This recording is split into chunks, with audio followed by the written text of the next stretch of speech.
committed their years to public service. Madam Speaker, this tribute is also deeply personal for me.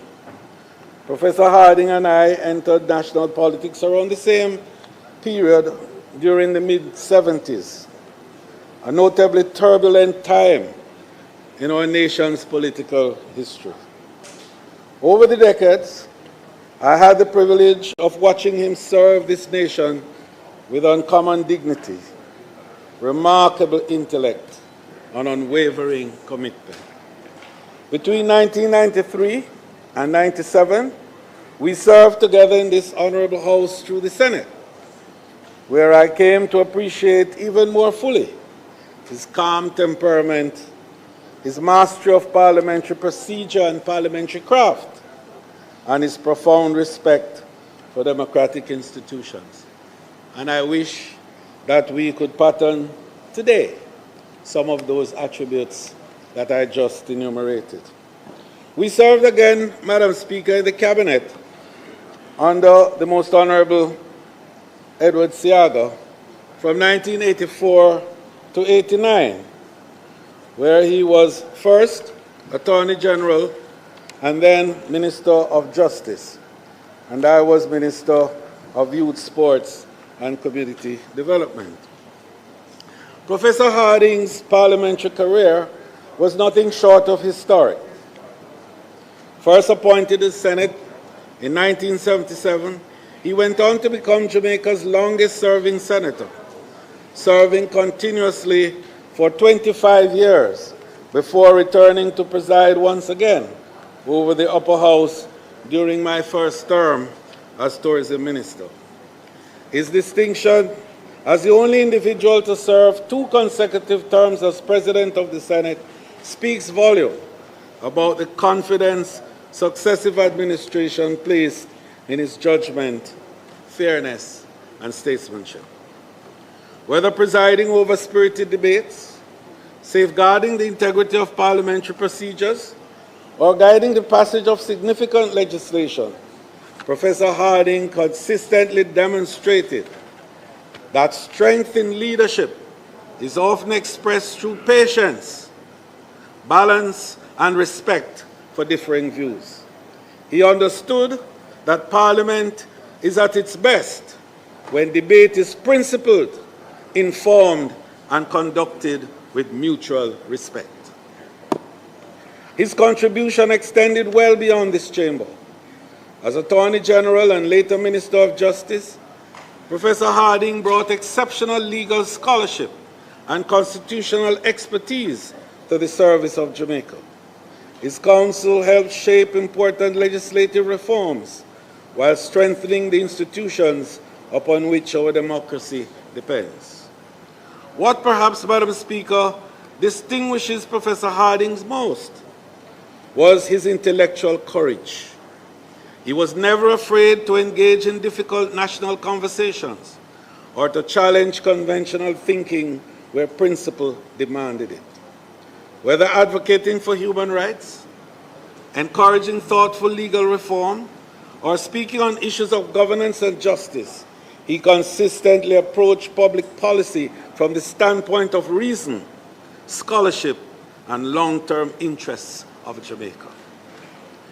For after retiring from active politics, Madam Speaker, Professor Harding committed to nation building, and that commitment was never diminished.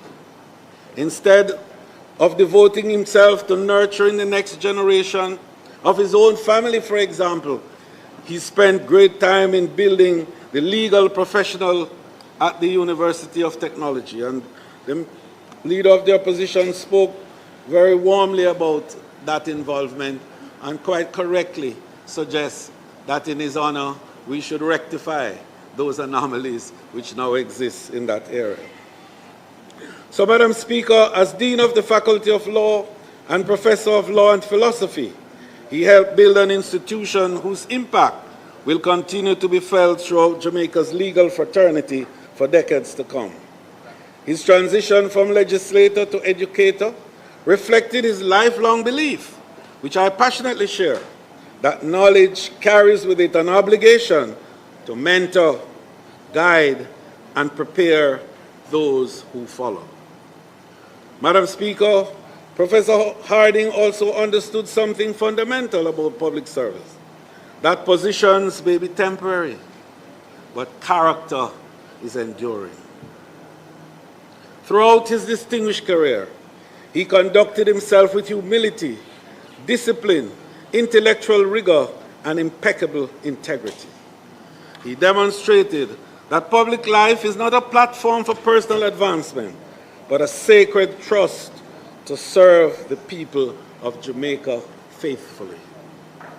His life reminds us, who serve in this honorable House, that our greatest legacy will not be measured simply by the offices we hold, but by the institutions we strengthen, the values we uphold, and the people we inspire through our example. Today, we honor not only an accomplished attorney, parliamentarian, and educator, but a true patriot whose contribution helped shape Jamaica's constitutional, legal, and democratic development. His record of service stands as a benchmark of excellence and dedication to Jamaica. But, Madam Speaker, his was not only a life of political leadership and jurisprudential guidance. He was a lover of the arts, a patron, in fact, of the arts. And he dedicated himself also to art collection. His home, Madam Speaker, was a gallery of Jamaican stories. He collected art not for status, but so that young people could see in themselves our culture. He also loved gastronomy. Wine and cheese were his passion. He believed that good conversation, good food, and good wines were part of a civilized life. A very sophisticated Ozzy Harding, we used to call him, and you would hear us rounding up our mouths from time to time as we try to quote Oswald Harding. He would host friends and colleagues, and the tables would be thoughtfully arranged as legal briefs, with the right wine, the right cheese, and the right company. And at his side, Madam Speaker, through it all was Marigold, his beloved wife and an accomplished florist herself.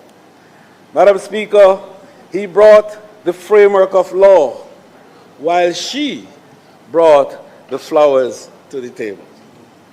And that was the totality of the man: intellect, culture, taste, and civility. All, Madam Speaker, in one. Above all, Ozzy Harding was a family man and a gentleman. Courageous, measured. Indeed, he made politics personal. And we saw it every time, as the member from St. Andrew South would indicate, that even after the most heated debate, Ozzy would find time to shake hands and says, the debate was the debate, but we remain friends and part of the process together. So, Madam Speaker, even though Ozzy was never elected a member of this House, he served the elected people of Jamaica with all his intellect, all his integrity, and all his heart.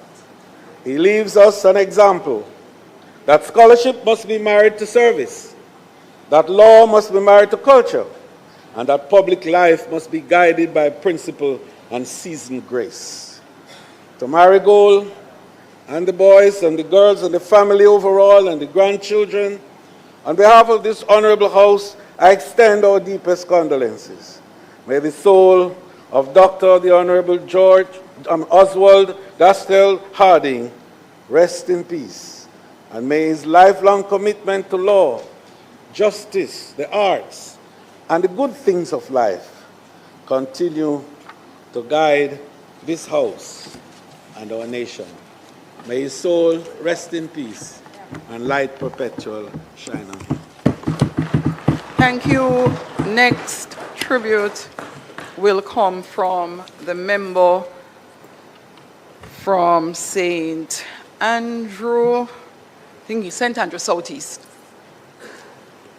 Thank you very much, Madam Speaker. After St. Andrews Southeast will be St. Catherine St. Catherine Central.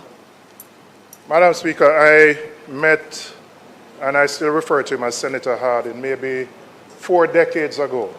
His son and I played cricket at Campion College, and so I met him as one of those very supportive fathers who always came to every single cricket game, came to training, and was somebody committed to the development of, in this case, his son, but his entire family. He was a family man. And after that, I've had different interactions with him. And as a member from East Central, St. James said, what stood out for someone who served the Labour Party for maybe 5 or 6 decades, he was absolutely non-tribal. He was absolutely someone who was a nationalist at heart, committed to the development of his country, someone who believed in fairness, was urbane, was a gentleman to the core, and quite frankly, an example of how we should practice politics.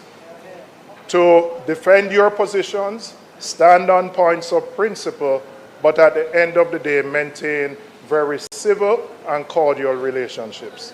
And as such, I want to pay tribute to the example that he has set for many of us and the way in which he has conducted himself both as a senator, but as an individual and as a person overall.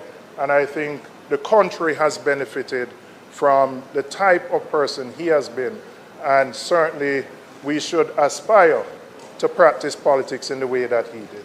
May his soul rest in peace, and I offer my own condolences to his wife, the children, the grandchildren, and all of those who would have interacted with him. Thank you.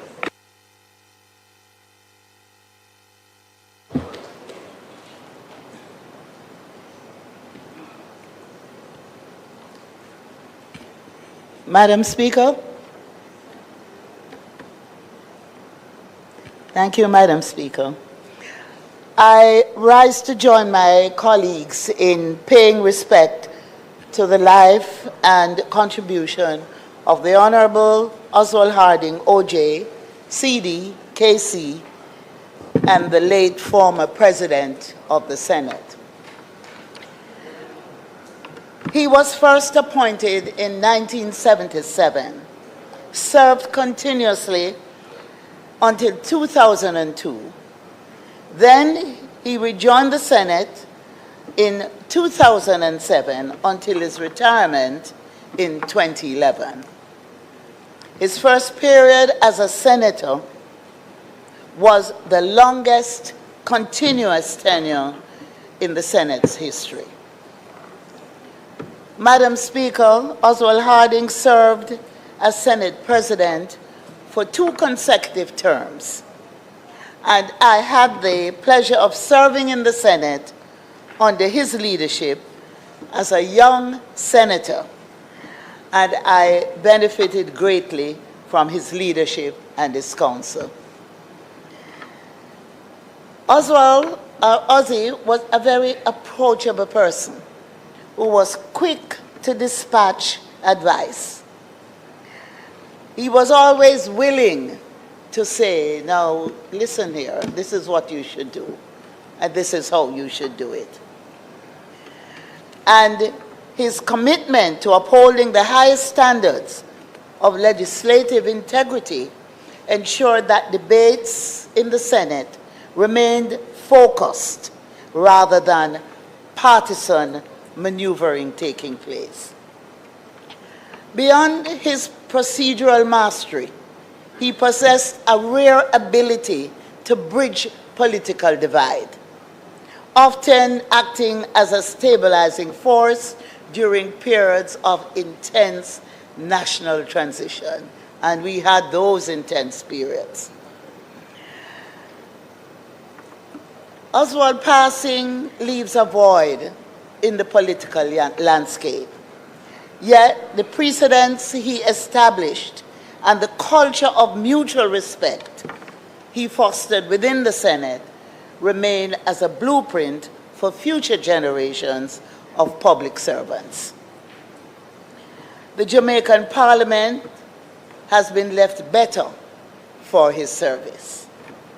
Now, I want to share something which his widow, Marigold, shared with me. Ozzie Harding was an art collector. Marigold says Ozzie built something truly remarkable over his lifetime. What became known as the Hardingham Collection grew into the largest private collection of ceramics in the Caribbean, with over 3,000 pieces spanning dozens of countries and featuring some of the most celebrated ceramists in the world. He held the largest collection of Cecil Ball's work in Jamaica, and we believe possibly anywhere in the world. And even his teapot, Madam Speaker, his teapot collection alone is unmatched on the island. He was a scholar of anthropology, so his love for clay ran deep. He made a few pieces himself in the early days, though he would never have called himself a potter. The collection was shared publicly through 3 exhibitions over the years. The first focused on teapots, followed by second pouring, and then plates and platters at the Frame Center Gallery. Madam Speaker, what Ozzie always said, and said very clearly, was that he wanted the majority of this collection donated to the Jamaican people. He felt strongly that the work of our greatest artists belonged in a place like the new Parliament building, where it could be properly appreciated, free of charge, by Jamaicans and visitors from around the world. That was Ozzie Harding's wish, and it remains very important to his family that it is honored. What I can say today, Marigold, as your Minister of Culture, and on behalf of the government, we will work with you to make it happen. Now, as I close, I want to say, in my eyes, and in the eyes of most who knew Ozzie, he was proper, well-spoken, classy, and we would say prim and proper. But he always said, Babsy, I want to remind you that is not just you and Desmond come from West Kingston. I come from West Kingston too. And I've always said to myself that West Kingston has been a melting pot and a source of richness to Jamaica.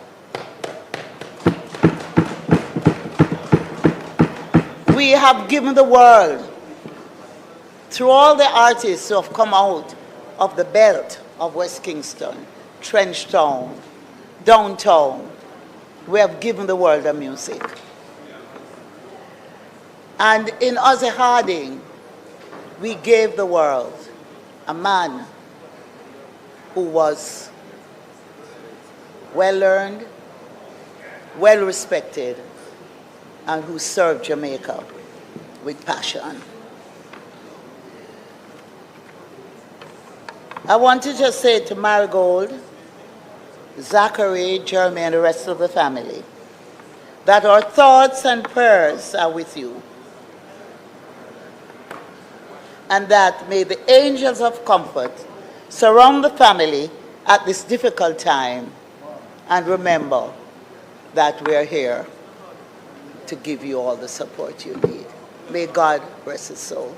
Thank you, Madam Speaker. Thank you, Minister. Next is Minister Charles, the member from Clarendon Southeast. Thank you, Madam Speaker. I have known or knew Oswald Harding all of my life. Can't remember not knowing him. Our families intersected clearly as one of my father's contemporaries. And I just wanted to take the opportunity on behalf of all of the students, young professionals, and others that have been impacted by him to say thank you to him and to his family. Mr. Harding was always kind. He conducted himself, walked in a way that gave no room to any suggestion that he had anything less than excellence in everything that he did, whether it is as an exceptional legislator, attorney, teacher, administrator.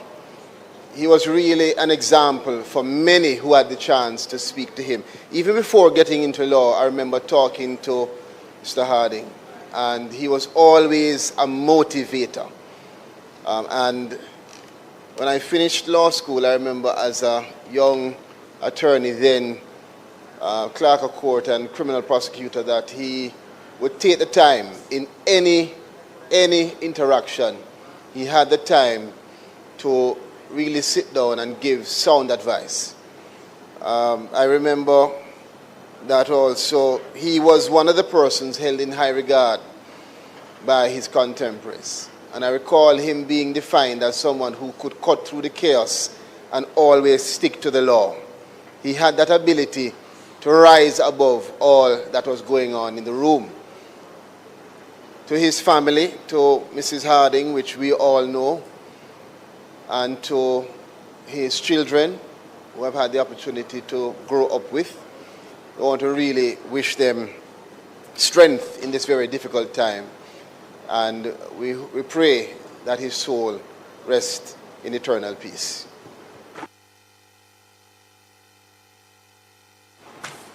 The member from St. James, West Central. Thank you, Madam Speaker. In the interest of time, Madam Speaker, I simply put on record my condolences to the Harding family and to acknowledge the work that Professor Harding has done, as said by all others who have spoken well. When I first came into political service, he was the president of the Senate, and I do recall him with fondness. He has served his country well. May his soul rest in peace, and may his family find comfort in the contributions he has made.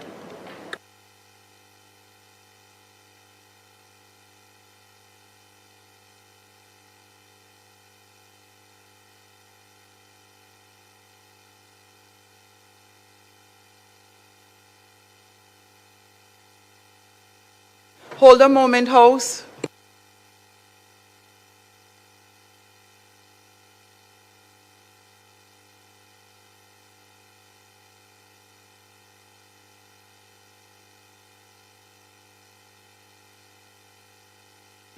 Thank you very much, Madam Speaker, for those, and thanks to the members who have offered tributes to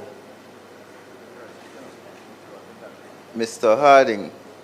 I am aware also that he did have some interaction with the constituency of which you now are the Member of Parliament, and I know that there are many members of that constituency who have also expressed their condolences to his family and to his friends.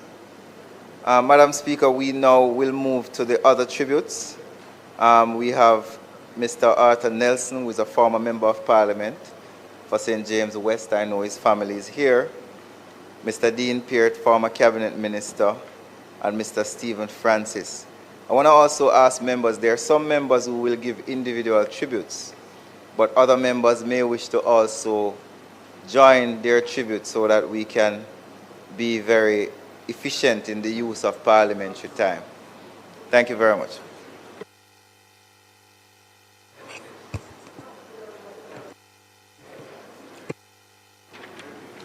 I'm sorry, we can start off with Mr. Nelson. Members, the question is, what do we mean when the House leader said join? He's saying some members may want to give tribute on only one individual. So when you stand, you do that person and sit. If two, then you do both. And if three, you do. So you call the name. You're right. So say when you stand up, call the name of the person you're giving a tribute about, and then their tribute, and then you could move to the next and the next. And then when you sit, that would be the end of your tribute contribution. Thank you, members. The opposition leader, would you like to go first, opposition leader?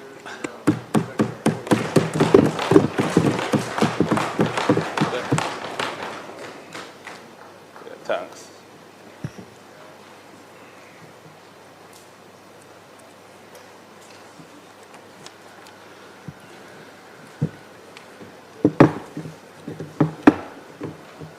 Thank you. Thank you, Madam Speaker. Given the way we're proceeding, I will attempt to speak on the three persons who we are giving tributes to today, having completed the tributes for former Senator Oswald Harding. And I begin with a tribute to the late Arthur Nelson.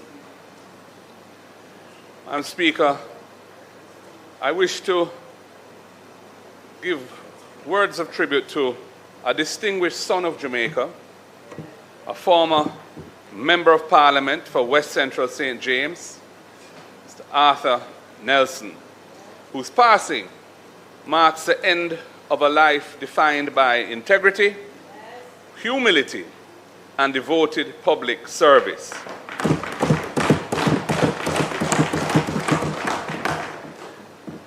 Arthur Nelson belonged to a generation of public servants who understood that elected office was not a privilege to be enjoyed, but a responsibility to be faithfully discharged. He served the people of West Central St. James with determination and unwavering commitment, earning their trust through his genuine advocacy for their welfare. Before entering representational politics, Arthur had already established himself as a respected and leading civil engineer, bringing his professional expertise to the service of national development. He served on the Advisory Planning Committee for the Town and Country Planning Act and contributed to the development of other legislation as well. In 2015, he was awarded the Order of Distinction, Officer Class, for his outstanding contribution to the fields of politics and engineering. And throughout his career, whether as an engineer or a parliamentarian, Arthur Nelson was guided by competence, discipline, and an unshakable sense of duty. Those who knew Arthur often spoke not first of his achievements, but of his character. He was humble, modest, and unassuming. He never sought the spotlight or personal acclaim. And indeed, it is said, Madam Speaker, I didn't witness this personally, but I heard this, that he used to attend Parliament when he was an MP by bus. He used to take public transport to come to Parliament. And that, I think, is an indication of, mind you, the bus system in those days was, of course, better than it is now under the current leader of that ministry. But nevertheless, it is a remarkable thing to consider. Arthur Nelson understood that leadership is measured by how faithfully one serves. How faithfully one serves. His colleagues recall a man of strength, thoughtful judgment, and unwavering principles. He conducted himself with dignity and respect, contributing to our parliamentary democracy in a manner that elevated public life. After leaving this honorable house, Arthur remained committed to national development and continued to support our political movement to build a more just and equitable Jamaica. And I want to say that I knew him personally not really through politics originally, but his sons were contemporaries of mine. We had mutual friends from the Mona campus. And I remember going down to, in those days, watch Reggae Sunsplash in Montego Bay. And I would find myself to the Nelson's residence for some refreshment and fellowship, other things. And I met him then. And then later on, after he had retired now from the politics, and we were in the West campaigning, ultimately with great success, I must say, he would play a role in hosting us.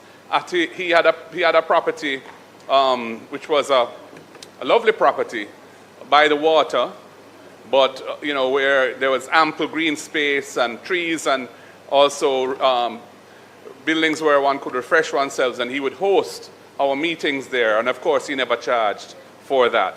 So, you know, I have fond memories of Arthur Nelson. And indeed, Mrs. Nelson, his widow, is somebody who I've been in regular contact with, and she too has always been a stalwart supporter.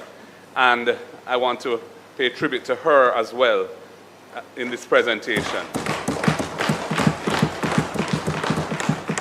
So on behalf of the parliamentary opposition, I must extend deep condolences to the family, friends, former constituents, and all who mourn the passing of Arthur Nelson. We thank them for sharing him with our nation and for supporting his years of public service. May his soul rest in eternal peace, and may his legacy continue to inspire all who answer the call to serve Jamaica.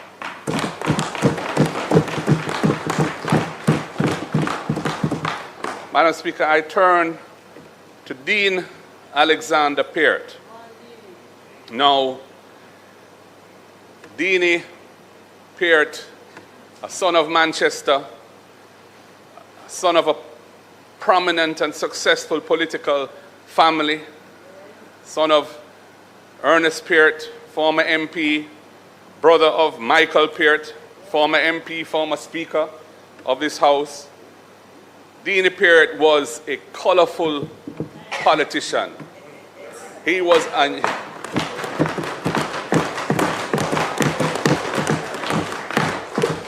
really a unique personality, a son of the soil. They would say nowadays, one Deanie, never two. You know, his use of the language was itself a regular cause of mirth and joy for those listening. Sometimes a few choice words interspersed those communications, when necessary and appropriate, I would add. But he was a loving person, and he was a formidable political operator. He won the seat of Northwest Manchester, I think, 5 times, and never lost it, as far as I know. And he also was a key organizer in his brother's seat in South Manchester, you know, because I don't think Mikey Peart's political energies were quite at the level of Deanie's. And so Deanie took on the responsibility of making sure that Mikey was all right as well, and he did that with great success. I remember when there was a changing of the guard in Northwest Manchester, and the current MP was being introduced. And Deanie was very much part of that transition, of course, and did his very best to make it seamless. And it was seamless. And the victories for the People's National Party have continued ever since. Deanie served in government as a Minister of State and as a minister in several portfolios. I believe local government was one. I believe Labor and Social Security was another. I think environment, works, yes. He was a practical person, Deanie. You know, he got things done, and he was looking for practical solutions to real problems. That was his approach. Impeccable integrity was his hallmark. You could never question that. If you ever tried, you'd get an earful of the choicest words. And he was mayor of Mandeville. That's before my time. Yes. And, you know, that just shows you know, the depth and experience of Dean Alexander Peart. He was a friend, somebody I got along well with, and of course, as in his later years, where he was battling illness, it was tough. But, you know, we tried to stay in contact. And it was a very sad day when I got a message from his very good friend, the former Custos of Clarendon, Billy Shaguri, to tell me that Deanie had passed that morning.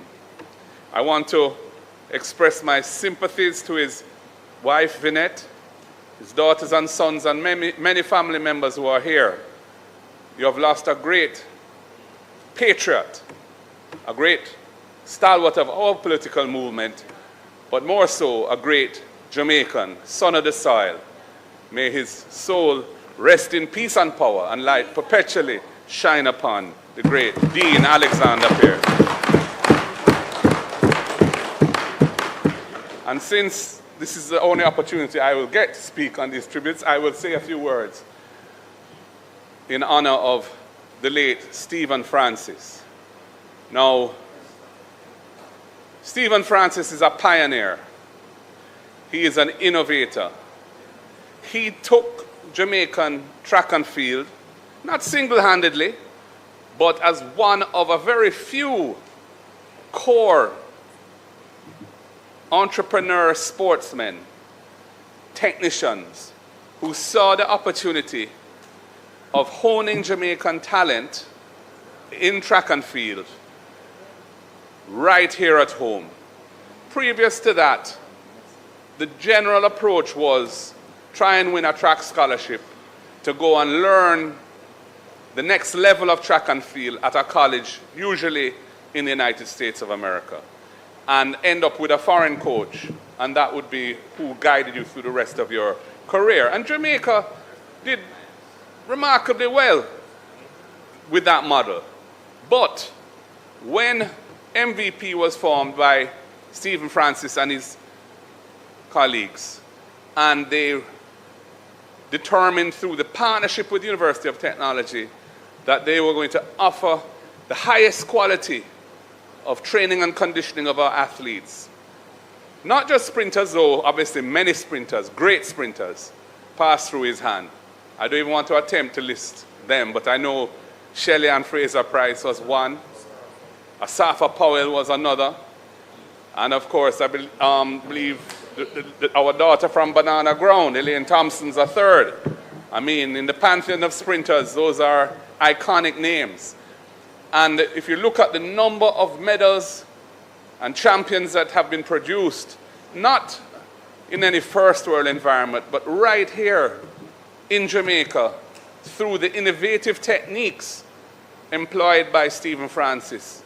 And of course, one would have to recognize there are other great coaches, but this is Stephen Francis' day.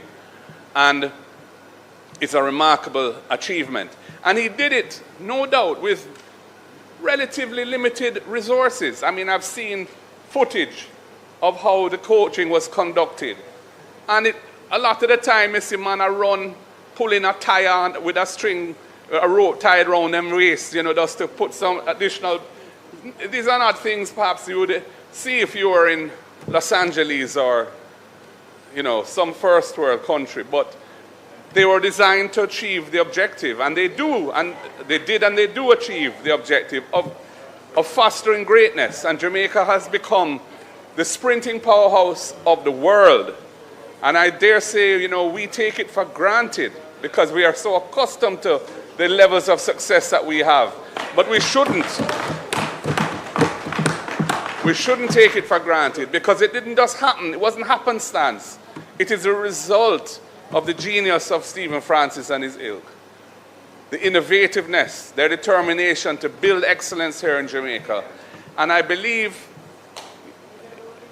that approach is a fine example of how we should be looking to build Jamaica, how we should approach national development, where we use our ingenuity and our energy to hone the talents, the God-given talents, where we have a competitive advantage over others, And through that approach, using our cultural and natural abilities and capacities, we become world beaters.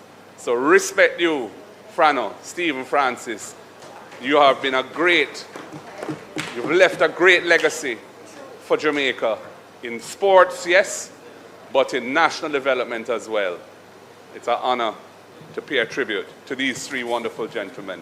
Thank you, Madam Speaker.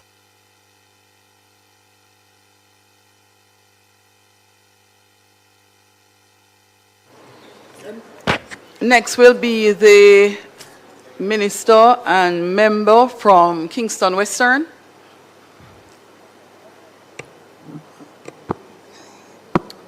Thank you, Madam Speaker. Madam Speaker, I rise to join in the tributes being paid this afternoon. I never met the Member of Parliament from St. James, but as a former parliamentarian, I think it is worthy to express my condolences on his passing. Stephen Francis, Madam Speaker, I will remember him for being the man who dispelled all the myths that you can't train homegrown talent to be a success here in Jamaica. And Bridget Foster Hilton created history when she became the first Jamaican to win a medal in the field events in the 100 meters hurdle, and it speaks to the level of the man, Stephen Francis. Madam Speaker, I rise, though, to pay tribute to someone who I have had the pleasure of knowing for more than 40 years, Madam Speaker. I met Dean Peart through the Most Honorable Edward Seaga back in the early 70s in Manchester. There is a school of thought, and Mr. Seaga mentioned that there is some family relationship with the Peart family. But Madam Speaker, Dean Peart for me is someone that it is difficult to find words to describe Dean. He would say, Vinette, you see what this boy does, man? Eh? Oh, boy, I mean, then man say what this boy does, man. Chat, and then hear this, man. Say, man, say, Vinette, don't think what this boy does, man. This man, all right, chat. The good police them of Jamaica. Pepper spray, brother Desmond, yeah. The good police them of Jamaica. Desmond, when you tell us about this boy for a long time. And see chat. Big up everybody in the chat, you know. Big up everybody in the chat. Love you to and you. Here, Desmond McKenzie telling us himself about this boy. I don't listen. Come here, man. Come sit down, cock up your foot and have a drink or something. Is someone that Chat is difficult to find words. We know that man about this boy for a long time. Listen. He would say, Vinette, you see what this boy does, man? Eh? Oh, boy, I mean, come here, man. Come sit down, cock up your foot and have a drink or something like that. Dean was genuine. And I want to say, Madam Speaker, in all of the years, in the heat and the battle of the political campaign, I can never recall hearing Dean Peart on a political platform or in this parliament speaking anything derogatory about any member of any member. He was respectful, Madam Speaker. Dini, for me, Madam Speaker, represented a breed of country politicians who came, saw, and conquered. He created his own image. He made his name by doing things, Madam Speaker, and doing the right things, Madam Speaker. There are ministers of local government from the 1944 coming right down to the present, Madam Speaker. And I would say without fear of contradiction that Dean Peart was one of the finest ministers of local government that this country has seen. And ask me why I say that, Madam Speaker. He spent his early years as mayor of Mandeville, following in the footsteps of probably one of the most iconic mayors of that time, the late Cecil Charlton. And to follow in the footsteps of Cecil Charlton means that you must possess something that is worthy. And he did a good job, Madam Speaker. When I became mayor of Kingston in 2003, I had the pleasure of working with Minister Peart at the time. And you know, some of the things I remember him about is the respect that he gave to the office of mayor of Kingston. The engagements that we had on many occasions and issues are pertinent to the success of local government. And one of the reasons, Madam Speaker, why I was able during my tenure to bring some level of order to the buildings that were being erected across the city. And there was one on South Avenue that was built almost in the middle of the road. And the present Member of Parliament would know that building on South Avenue. And Madam Speaker, as mayor, we took a decision that that building cannot remain in the road because it is interfering with the road reservation and something had to be done about the building. And we issued a notice to demolish the building. And the gentleman took us to court. The matter went to the Privy Council. And the Privy Council ruled that the decision of the KSAC then at the time was the right decision. And Madam Speaker, Minister Peart at the time had responsibility for planning. So in order to effectively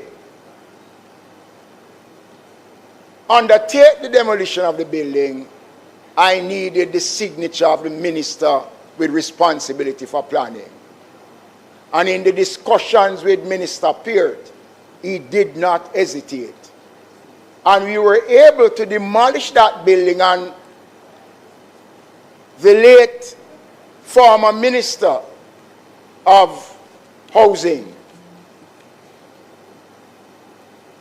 Eastern Douglas, was very supportive of that decision. And there have been several other buildings in the corporate area that during his tenure as Minister of Local Government, we were able to demolish and to bring some level of decency to the city of Kingston as it relates to how buildings were erected. Madam Speaker, I remember during the election campaign in 2007 or thereabout, I was coming in from the country and there was a major accident on the highway. And when I drove past, somebody called me and said, look, you passed an accident on the road. It's Dean Peart. And I had to go all the way back, turn around to get back where the accident took place. When I went there, the vehicle was, the 4 tires was up in the air. And Dean was there, and I went over and I said, what happened? And he said, boy, old man, boy, vehicle turn over, but at least me have life. And I stayed with Dean Peart. And the good thing about it, the labor rights was coming in from the country and they saw what was happening and everybody stopped. And they gave support to Dean Peart. Madam Speaker, he was an outstanding Jamaican, Madam Speaker. And when I became Minister of Local Government, he would call me and he would offer advice, Madam Speaker. And his wife, Vinette, is someone who, she was a part of an organization that used to keep parties, functions. And every party that was held, I had the privilege of playing the music.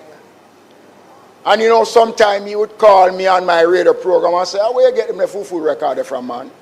Play a record that people know, man. Play something sensible. That was the kind of person that Dean Peart was, Madam Speaker. And I think this country has lost an outstanding public servant, Madam Speaker.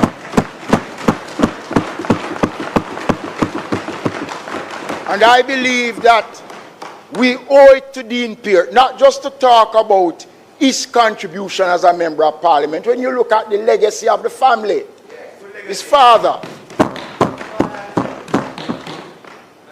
his brother. You know, Madam Speaker, when I first came into this chamber, Michael Peart was the Speaker.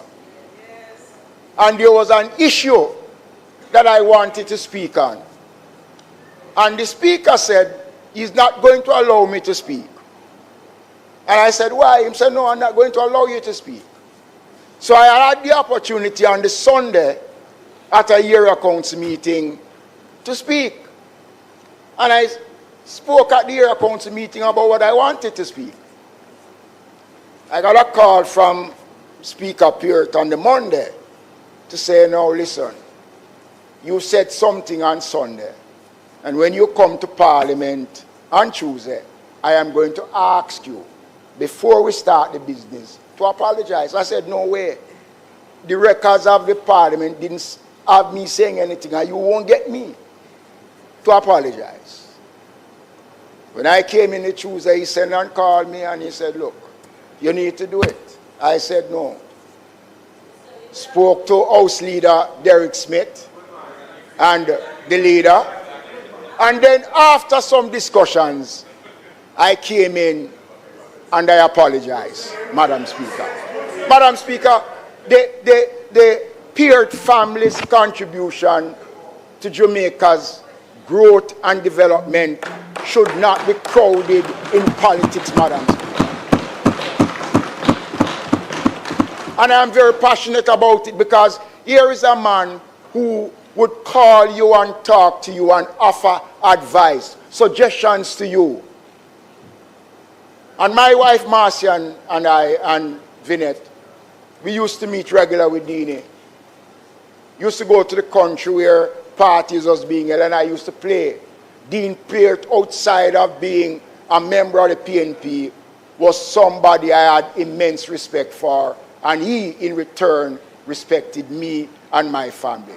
Today, I want to say to his family, especially to his wife in it, that you have lost a husband, you have lost a friend, but Jamaica has lost an outstanding public servant. We should not only use the Parliament to pay tribute to him today, and after we finish, we move on.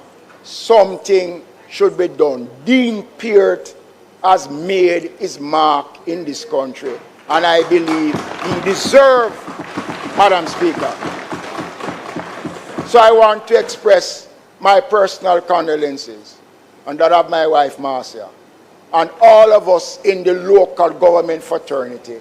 And I know I speak on behalf of both sides of the political divide when I say Dean Peart was an outstanding Jamaican. May his soul rest in peace.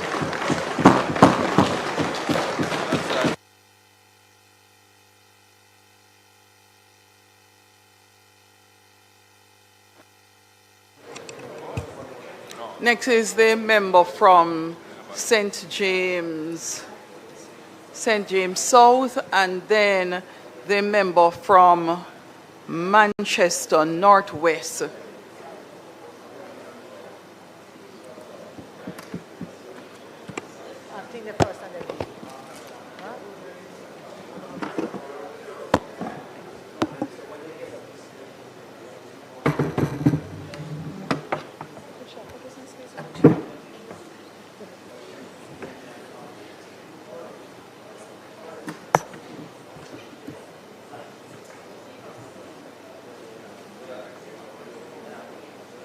You'll have to turn to your mic, member, otherwise I'll have to go through the process with everyone.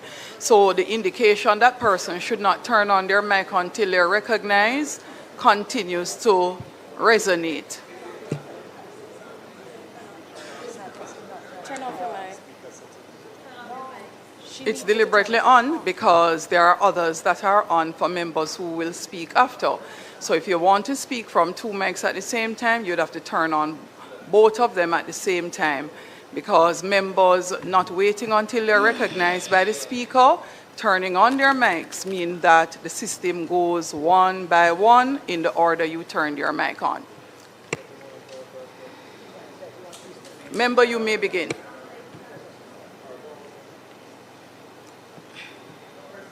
Madam Speaker, Scripture reminds us in John 4:44 that a prophet has no honor in his own country.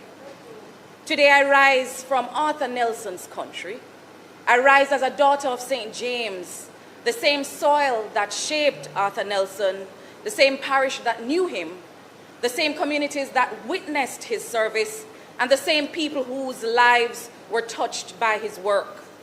Perhaps that is why I feel a special responsibility today. Because if Scripture warns us that those closest to us sometimes fail to honor their own, then let it never be said that St. James failed to honor Arthur Nelson in this house. As the only PNP member currently representing the people of St. James in this honorable house, I am humbled to stand on behalf of his country, St. James, to give one of our own his flowers. This is not Camelot, Madam Speaker, but on behalf of St. James, I hail our King Arthur. I hail him not because he wore a crown, but because... But what kind of disrespect is that? Juliet turn her head to Bumbo Clark. What kind of house speaker that? This is Juliet on a house speaker, Juliet a shopkeeper. Shut what kind of shopkeeper this is? The shopkeeper turn her head. Thinks she trust Nikisha Burchell can't trust, but she have her dirty money. No. Juliet wants to do different business, turn her head. Eh? Look how Juliet feels on John Crow. When time rain and fall and with them. Watch it pussy like John Crow. You can see Queen of Cynthia attack and you have to turn your head. Eh? What happened to this a big foot one here? Go on Nikisha Burchell, mad Juliet Warners. Make you walk on them out, make she walk on them out of a rubbish bin. Make she left out of the speaker chair, go sit down out the door. Yeah, Nikisha Burchell, me like how you beat her just by just in the parliament. Juliet Warners, just go out the door, man. Blood clot. he wore the confidence of his people with dignity. Kings are remembered for the kingdoms they built. Arthur Nelson should be remembered for the communities he strengthened. That is the legacy I wish to honor today. Madam Speaker, much has rightly been said about Arthur Nelson's accomplishments, his years of service, and the many tangible contributions he made to St. James and to Jamaica. Those achievements deserve to be remembered and celebrated.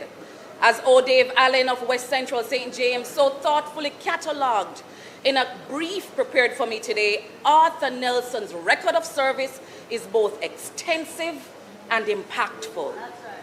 But if I may, I wish to spend my 3 minutes reflecting not simply on what Arthur Nelson did, but on what his life meant.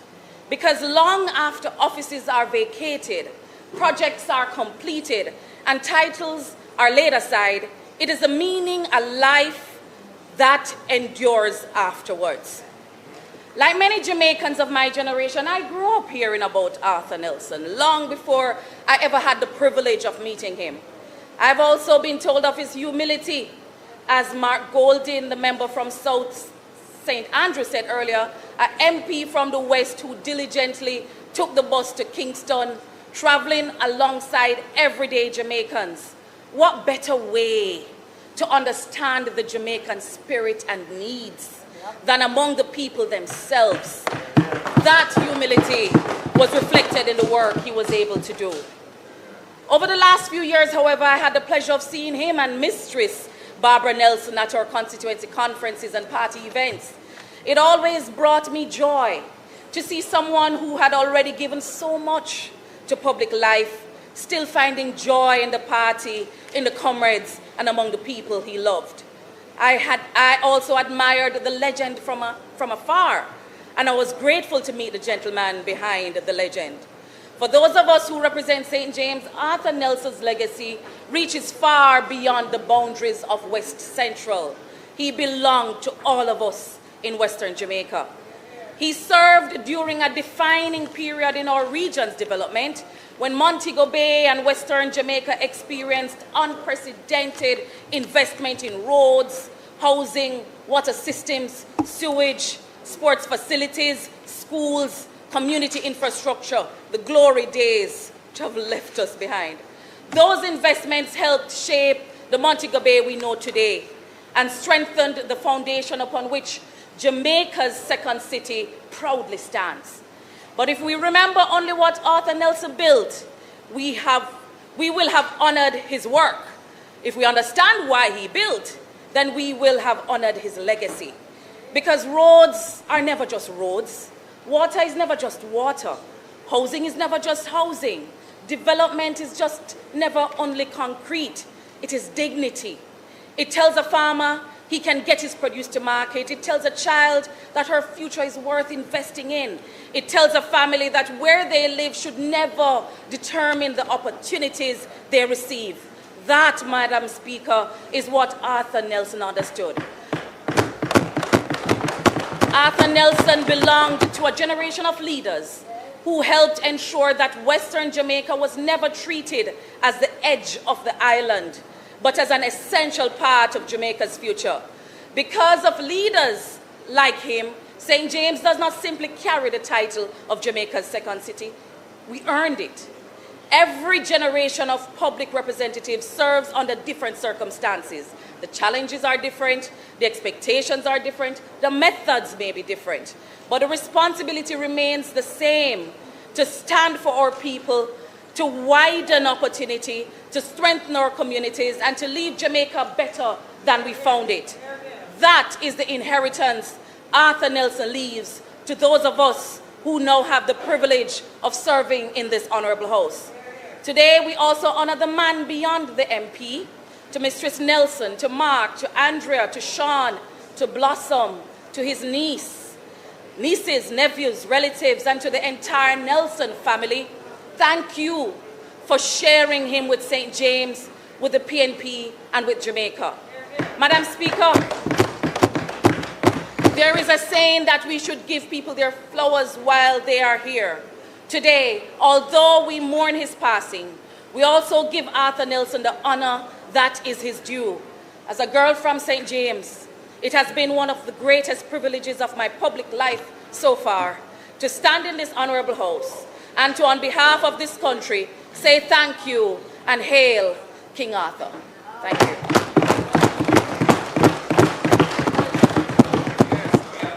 Members, turn your mic off.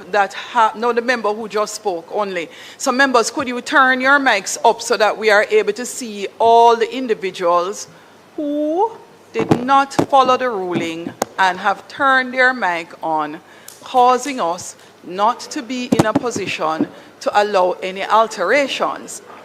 Now that you have all shown yourself, I will have documented all the members who wish to speak. Your mics will be turned on one by one. We will not turn them off, nor will we have any round robin. If your mic is not yet on, it means you will not be speaking.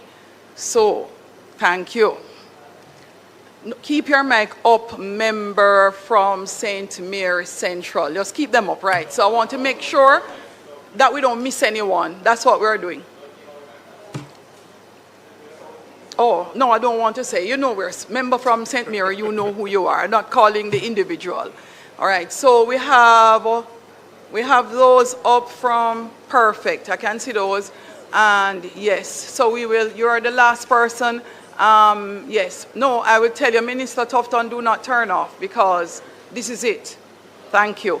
So it will be Member Tufton, you would be the last person to speak, and then House Leader, we close. So the members are not in order, but based on those who have indicated by show of mic.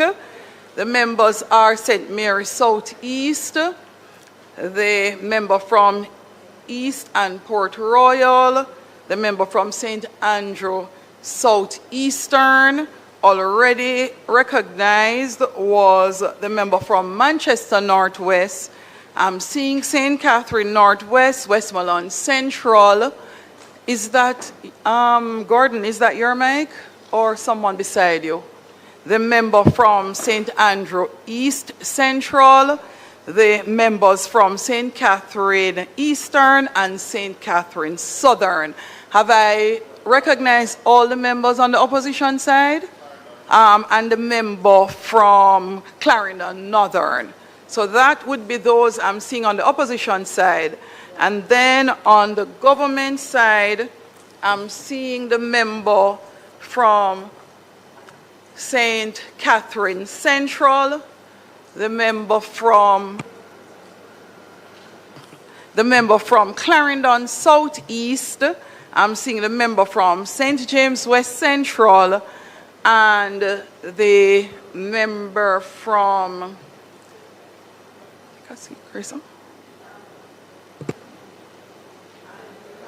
last but not least, the member from St. Catherine West Central. He would be the last. Thank you, members. You may continue with your contribution, after which the House Leader will take to his feet.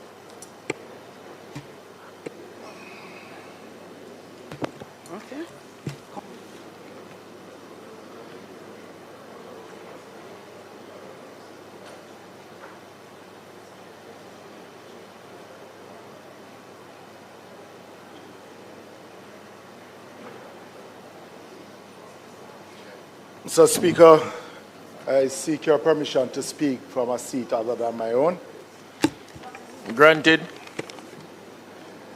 Mr. Speaker, on behalf of my own family, the family of Northwest Manchester, I'd like to just recognize the widow of Dean Peart, Mrs. Vinette Peart, and the Peart family.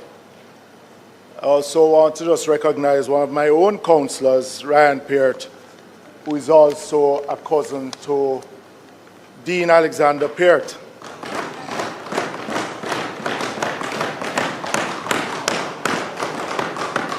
And also to the family of Arthur Nelson. Dean Peart had a genuine love for people and politics. His love for politics further sharpened by being with his older brother, Michael, who had one of the sharpest political minds in Jamaica. They campaigned in Manchester as double trouble when Michael entered representational politics. The story has been told that Dean had no social life outside of politics, and being with his people was what he desired. On weekends, when others were going to beach party and other events, Deanie would put on his shorts and simply drive around the constituency of Northwest Manchester, stopping at any home with farmers in their fields or at the shops or on the corner, just checking on who he called his people.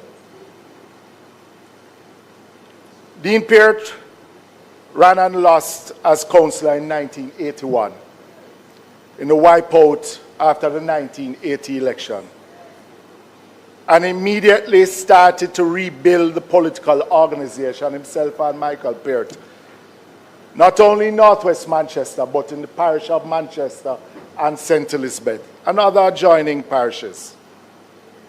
By 1982, the political foundation of the constituency and the parish by extension was rebuilt with appropriate recruitment of young comrades and others within the political organization.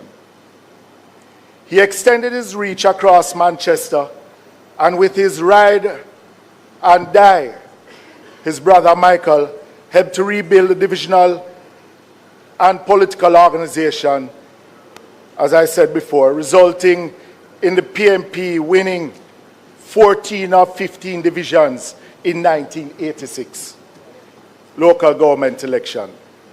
He then became mayor and remained committed to his style of politics. As the member from West Kingston spoke about his tenure as mayor and as minister of local government. The towns of the parish became his office, dragging along the parish council staff, listening, identifying problems, and engineering solutions.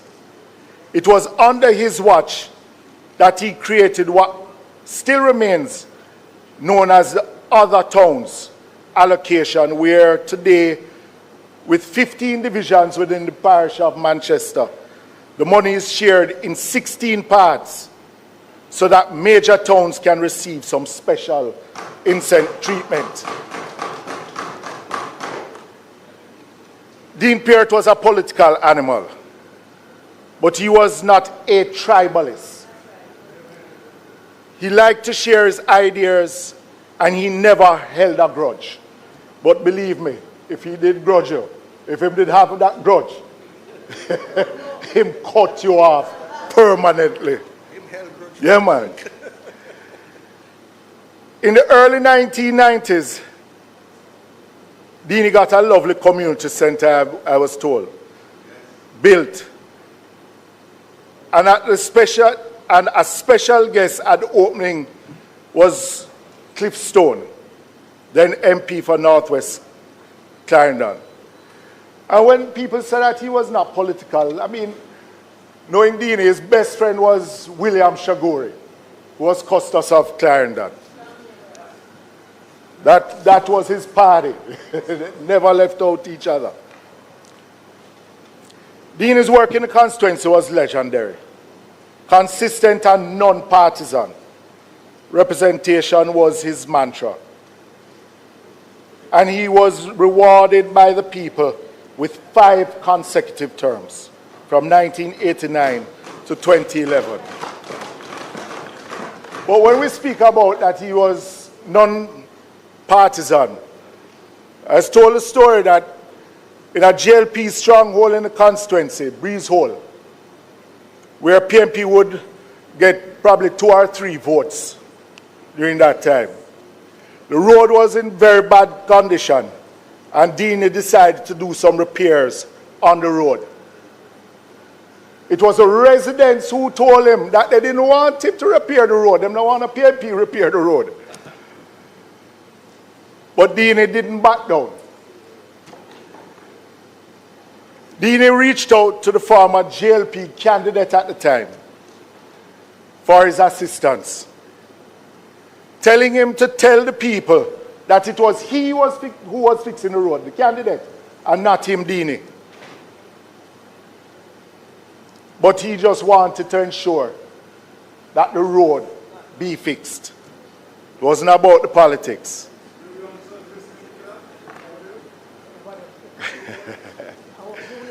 Well, Mr. Speaker, he's known for building more community centers in the constituency of Northwest Manchester than many constituencies would have ever seen.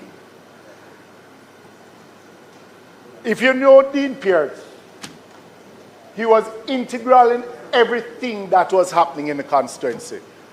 If it was, he wasn't the type of MP that would issue money to an agency and allow the agency to just do as they feel like. If it was a community center, Dean was there lining it out. If it was plumbing work, he was there on site.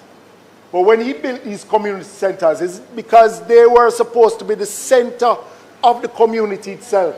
And everything then revolves around it towards the development of that community. He believed in community infrastructure and community organization. Mr. Speaker, I remember when I had an interest in Northwest Manchester, knowing the individual that Dean Peart was, you couldn't just walk into the constituency and say, you're showing an interest without at least having to speak with him. It took me about 3 months before he even responded to my call. And the day he met me at my business place, we had a conversation. I told him about my interest. He told me of the others who had an interest. And in his own style, he said, come let the people them know you, and we'll see if them accept you. I mean, Mr. Speaker, the rest is history because I'm here as a member of Parliament. But I remember the contest was on a Sunday. The runoff was on a Sunday. And by the Friday, which was his regular constituency office day, he had me sitting in the constituency office, studying how to operate the constituency. And we were in the middle of back to school time. The following Friday was constituency office in Mile Gully. And I remember him calling me and said to me, "Are you your own now? You go run things." I had to learn quickly. But he was there guiding me along the way. That if I needed any reassurance, he was just a phone call away.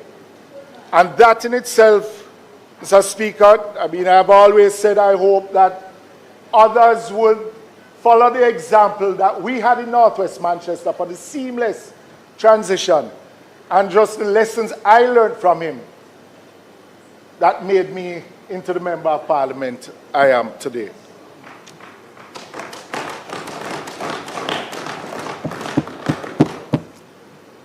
Mr. Speaker, even while not being Member of Parliament, he would still regularly come to the constituency.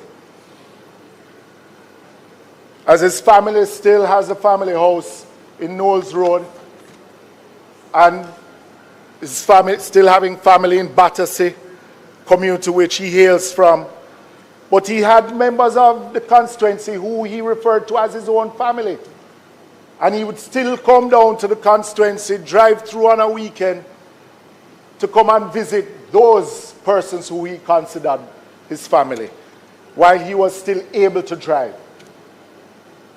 Even in the last local government election, Dini was present in Northwest Manchester. Yes. I remember my election in 2011. He came with us on nomination day. Then he said to me after we signed I was duly nominated. I remember him hugging me and said, "You're good now, man. the team have you. And he went to East Rural St. Andrew to campaign with the member then from East Rural, who then won the seat in 2011 with Dean Peart by his side.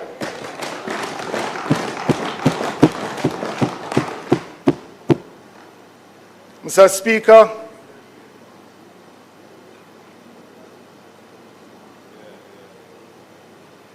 Dean was a family man. And, Mr. Speaker, it is good to see his family here in the gallery. When I went up there, I remember when I first got to know the Peart family much better. I remember Kari being in prep school, and he's now a doctor at the University of the West Indies. And just to see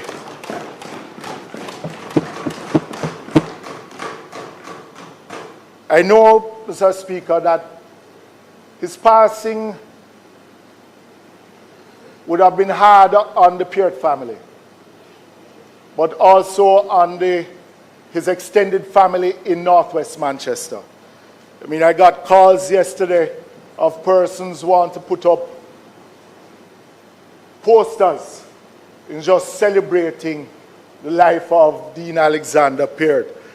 And you know, one of them had to say, you don't need to seek my permission to put up a poster.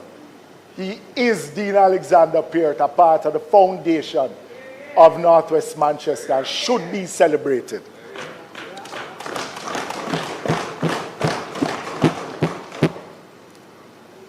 He loved the people of Northwest Manchester. And in one of my interviews, Mr. Speaker, I said, Dean Peart hailed from the constituency. His father was Member of Parliament. He became Member of Parliament in 1989. But he was what I would term a true countryman, a man who believed in development of rural Jamaica. No matter he was minister or not, you could not change the person that he was. And that's how he operated outside of being Member of Parliament and just in his regular life. I mean, he wasn't what we would term a fridge. You know, give him nothing and tell himself to keep it.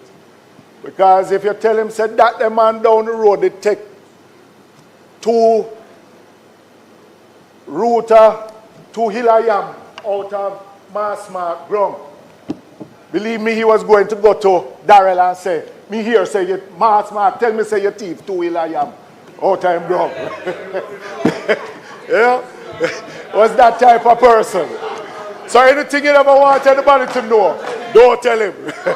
Yeah? Don't tell him. But people from all walks of life who knew him, from the little boy going to Miss Bailey's school in Mandeville to the big-time grassroots politician, remember him as simply Deanie. But as we celebrate and recall his life, I would like us to keep his brother, Michael Peart, in our prayers as he continues to struggle with significant health issues. And as he mourns the loss of his little brother, because most people thought that Deanie was the elder one, you know, was the older brother. But it's the other way. Michael is older than Deanie. But Deanie just had a personality while Michael was more reserved, but Deanie was the one that will go out there. So, Speaker, Dean Alexander Peart is a one of a kind. A man of the people who was loved by the people. And I want to end again, Mr. Speaker, condolences to the Peart family, from my own family, and from the people of Northwest Manchester and Jamaica by extension, because he served with dignity, he He served with pride, and he was a true Jamaican. And I tell you, Mr. Speaker, as most would know, that after 20 years, each member of Parliament is due national honors for his years of service. Dean never ran it down, and he served over 20 years because he didn't think that what he did was for those honors, but to serve the people from the heart. May his soul continue to rest in peace.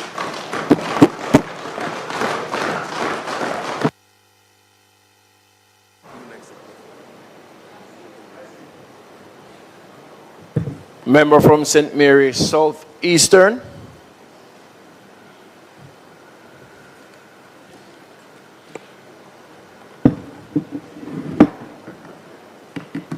Thank you very much, Mr. Speaker.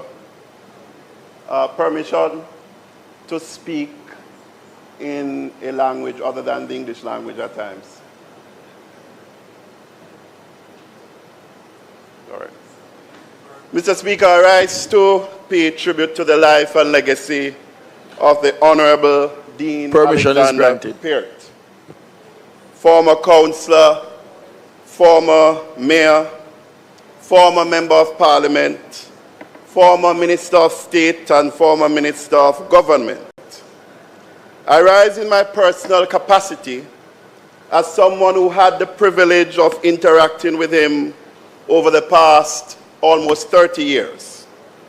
During that time, I came to know not only the public servant, but a man whose dedication to country was unwavering, whose respect for people was evident in everything he did, and who remained firmly grounded in executing the beliefs and principles that he held throughout his life.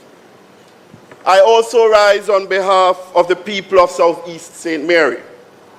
It is fitting that I do so because when Dean Peart was appointed a cabinet minister with responsibility for land and the environment, the Minister of State who served alongside him was none other than the former Member of Parliament for Southeast St. Mary, Harry George Douglas.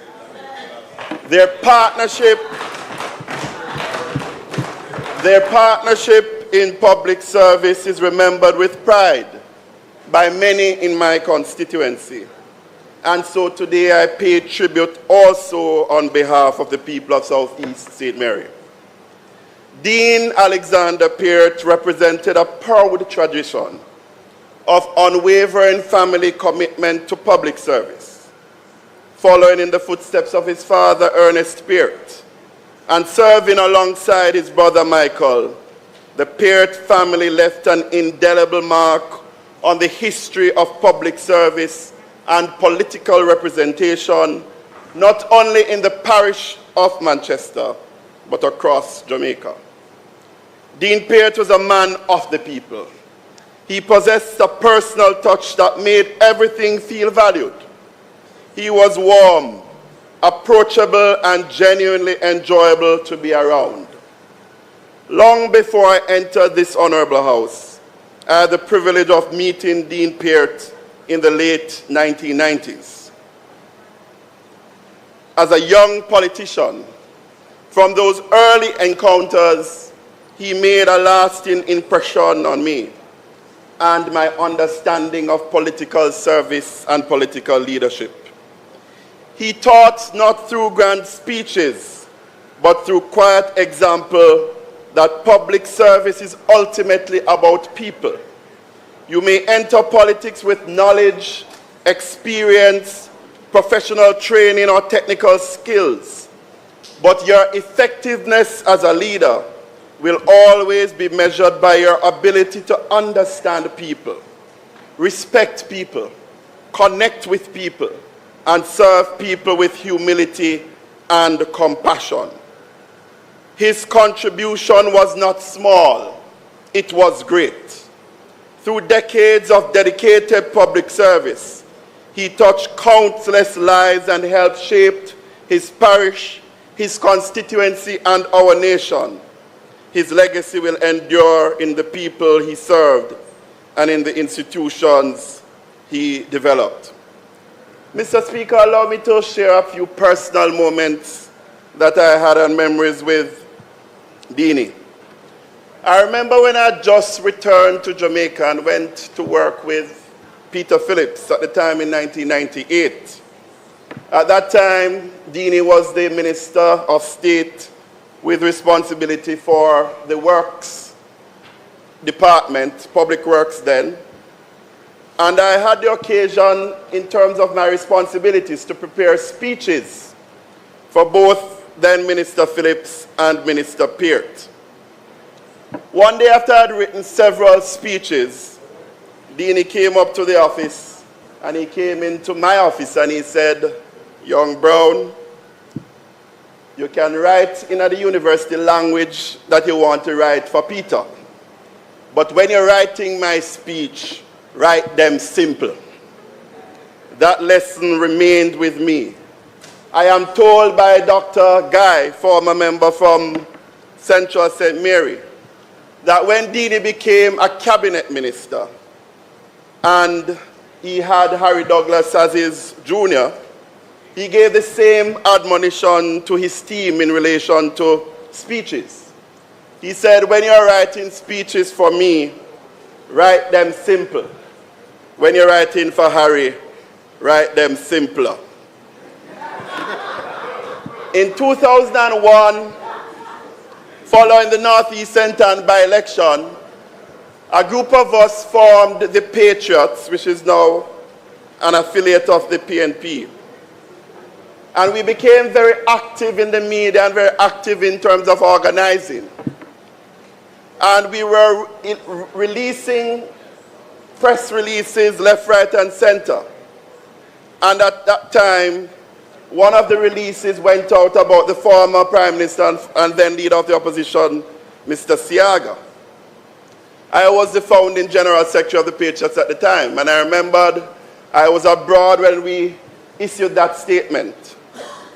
And I started to receive a lot of calls because I was told that Mr. Siaga had sent Mr. Dabdoo to the party headquarters with a letter. And the General Secretary was trying to reach the leadership of the Patriots.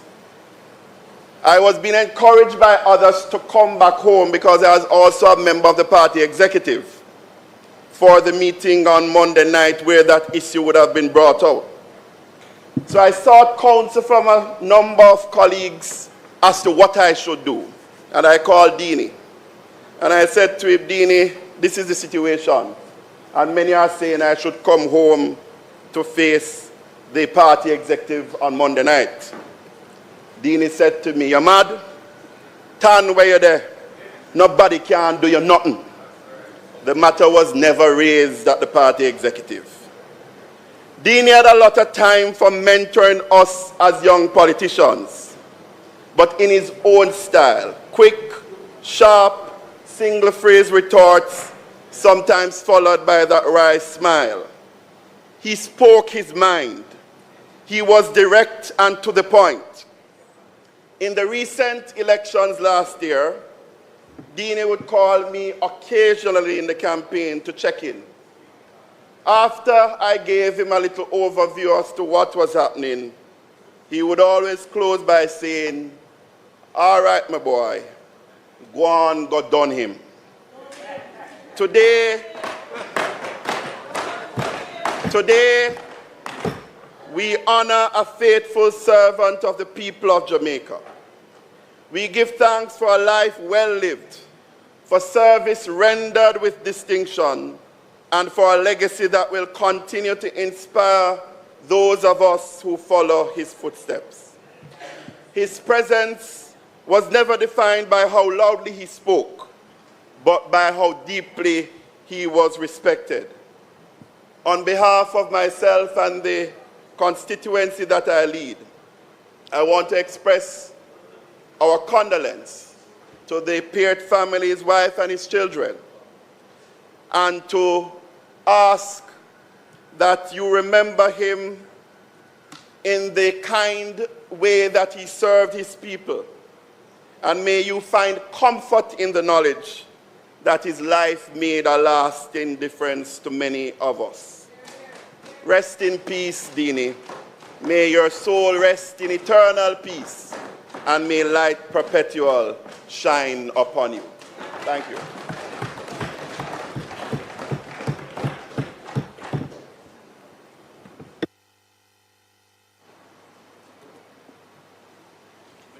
Member from East Kingston and Port Royal. Thank you very much, Mr. Speaker. Of course, I will be brief, as I'm wont. I have often been involved in organizing these tributes, and I tend not to speak too much about our departed colleagues, and I'm so happy to hear the various speeches. I'm hoping, though, that there will come a time when we make these speeches before the passing of our colleagues, and that we say so consistently about each other.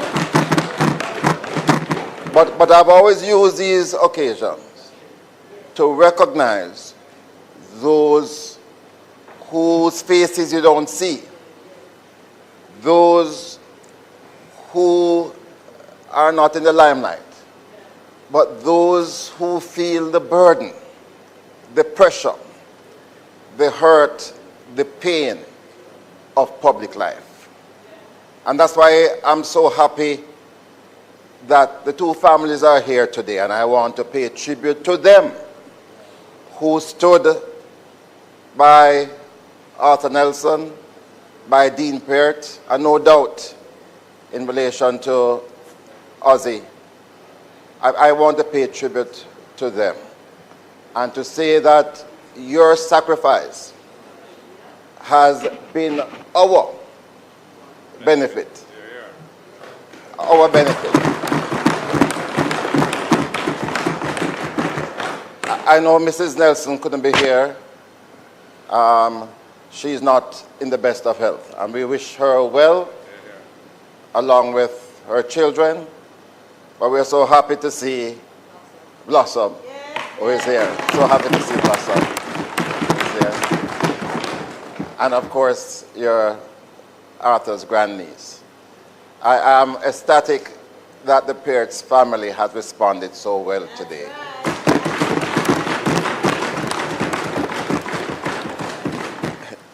Vinette described herself as the chauffeur, the assistant, the gopher.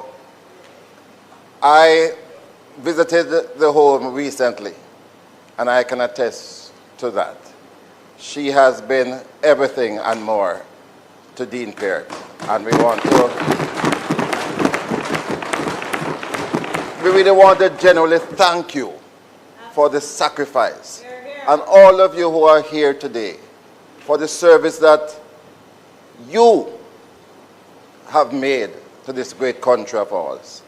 And we say to both Arthur and Deanie, may your souls rest in peace and light perpetual shine. And to announce that for Arthur, the funeral service is going to be on August 8th at 11 a.m. at the St. James Parish Church.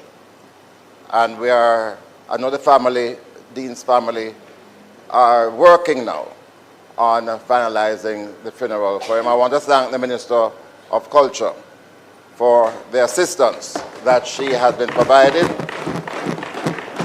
in relation to both funerals. May their souls rest in peace, and big up to the family members who are here.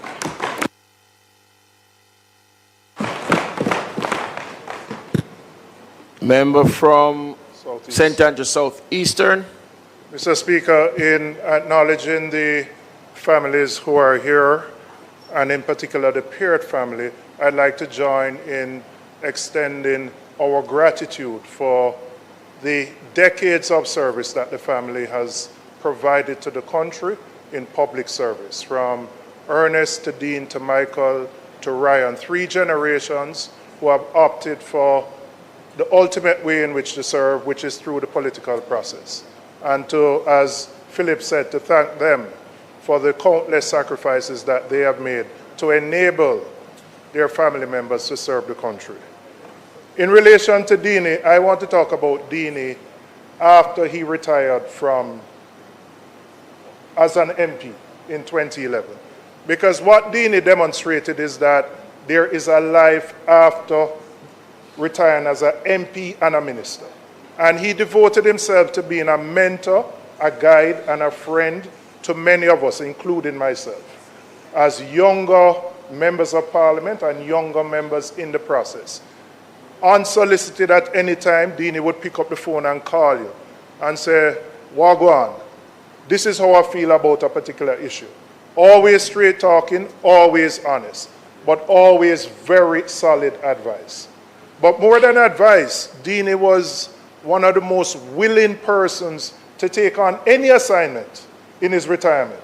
If there was a by-election somewhere, if he was asked to go to a constituency to do work in East Rural, where he lived in Gardentown, he did what was required for the benefit of the party, and most importantly, to assist those younger party members who were trying to get into a seat. And that I admire the most about him. And really, Dini's life is an example of just total dedication to public service. From being a councillor in the 80s to being a mayor, a 5-term MP, a minister of government, an entire life just committed to serving others. Obviously, characteristics that would have come from his own father, but something that we should celebrate and emulate. And so I want to extend condolences to the family, the Peart family, and to thank them for their enormous contribution to the country. To Arthur, I didn't know Arthur very well, but his service was characterized by humility. It was characterized by someone who was dedicated to the upliftment of his constituents. And that sense of humility is something which should serve as an example for other members of Parliament who opt to serve in this Parliament. For Stephen Francis, I think Stephen's enduring legacy will be the belief that he had in himself and the belief that he had in Jamaicans, that we could not just only produce the raw talent, but we had the capacity to provide the coaching so that we could become world beaters. The conventional wisdom was you do well at champs, and then you get a scholarship, you go abroad to the US, and you'd be coached by some foreign coach. What Stephen demonstrated through MVP is that we could do it here. And I think it is a great example of the emancipation of our own minds and our own belief in ourselves as people, that we have the capacity to produce world beaters. But beyond MVP, Stephen identified talent that wasn't necessarily the ones who came first at champs. In fact, he was very deliberate. He wasn't just looking for those who won every event. He identified persons who may have not medaled at champs, but whom he recognized had the potential and could develop to become world beaters. And if you look at the many names of those who have been under his tutelage, you will see how he took them as high school athletes and transformed them into world champions. But also, he was not just focused on the track aspect of coaching. He created world beaters in the field events. And in fact, I believe at our last Olympic Games, we got as many medals in field events as we did in track events, which is moving from a situation 12, 16 years ago where 90% of our medals were on the track. And finally, another enduring legacy of Stephen Francis is how many coaches he nurtured and developed who then went on to establish their own coaching clubs. There are about 4 new coaching clubs that were derived from persons who started at MVP. And so, in a sense, you could consider that he almost had an incubator, and he encouraged the growth of other coaches who themselves have coached world beaters.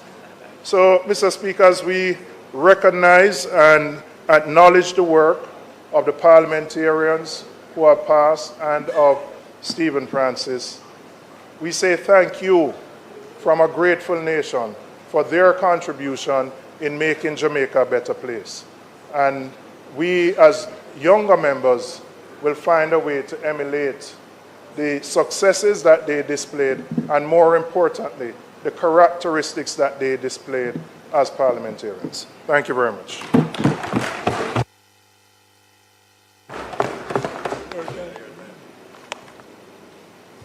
Member from Westmoreland Central.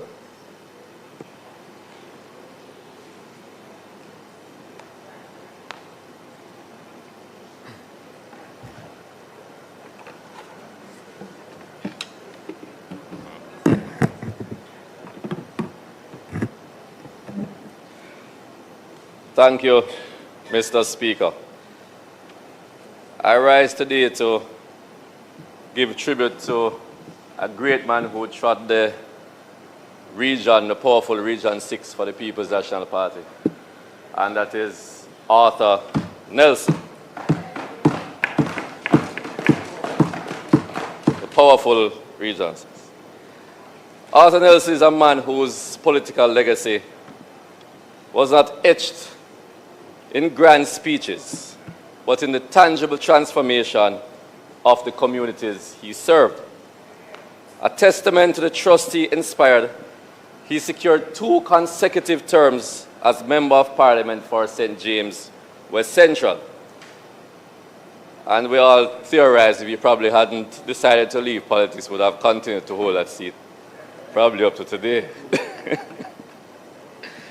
Beyond the political arena, he stands as a registered professional engineer in Jamaica, a qualification that speaks not only to his technical acumen, but to his pragmatic, solutions-oriented approach to governance. To his constituents, he was affectionately and reverently known as the Small Axe, a moniker that belies his physical stature while paying homage to the sharp, formidable force he represents in championing the rights of the people. True to the old folk song, this particular Small Axe has felled many a giant obstacle through sheer determination and unyielding commitment to justice. Nowhere in his legacy more vividly inscribed than the inner city communities of Mount Salem, Granville, and Rosemount, where his leadership catalyzed a renaissance of hope and development. He did not merely govern from a distance.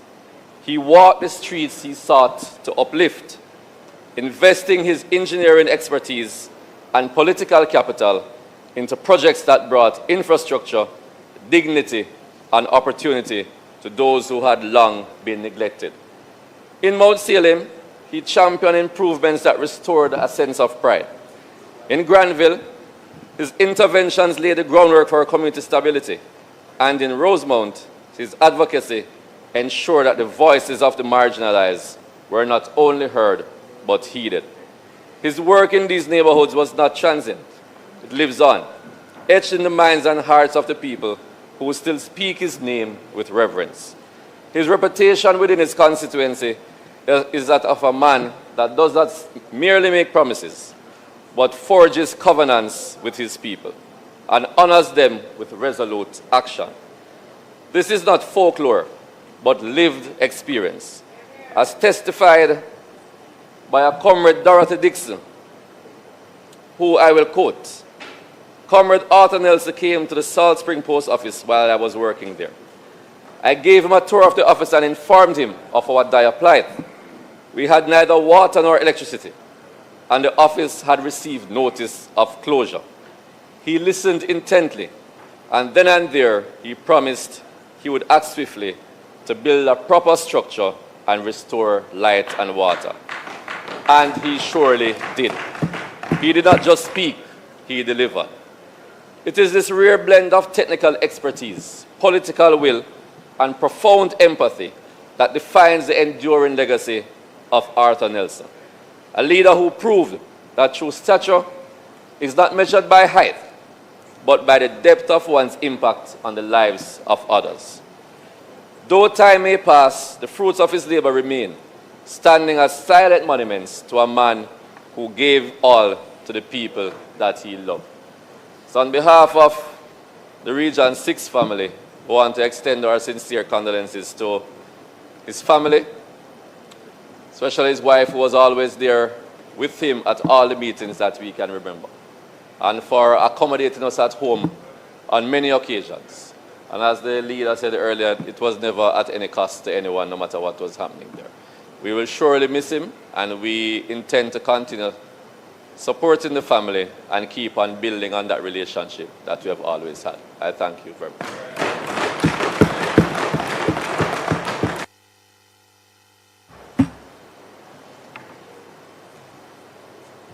Member from St. Catherine Southern. Oh, it's okay. Thank you, Mr. Speaker. Like my colleague from East Kingston and Port Royal, I will be brief. In fact, speaking after so many speakers have spoken about the same persons, there's not much that I can say about the persons, except for my own personal experiences with our former members of this chamber. I'll start first with Arthur Nelson. Concur with much have been said about his personality and character. I can't imagine a more humble political representative or public servant than Arthur Nelson. And I believe what underscores that characteristic of Arthur Nelson is that Arthur never had to try to prove to anybody who he was, whether he was somebody of worth or not. He had the confidence of who he was. As was mentioned, he was a civil engineer and well accomplished in his field. He had nothing to prove about himself, but the desire to serve is what brought him into public office. And you know, Mr. Speaker, it is good that we're having these shared reflections on these former members of this chamber, because for someone who have served with them both, regrettably, much of what we celebrate about them has been lost, and it's unfortunate. And I believe that out of this reflection, I believe many of us will have some introspection and reflection to see how we can be better from those things that we applaud from these former members of the vocation that we are now current members of. Arthur Nelson, as was mentioned, is part of that humility of him. He would travel up to Kingston. I know he would fly up. You know, when Air Jamaica was around, he'd fly to Kingston from Montego Bay and take the public transportation with his Pullman and come to Parliament, and he would do the reverse when Parliament is over. And it was nothing to Arthur. I enjoy a very personal relationship with his family. In fact, he invited me and my family in the early years to come and, if it's leave the corporate area and come to Montego Bay, boast about the serenity of that area.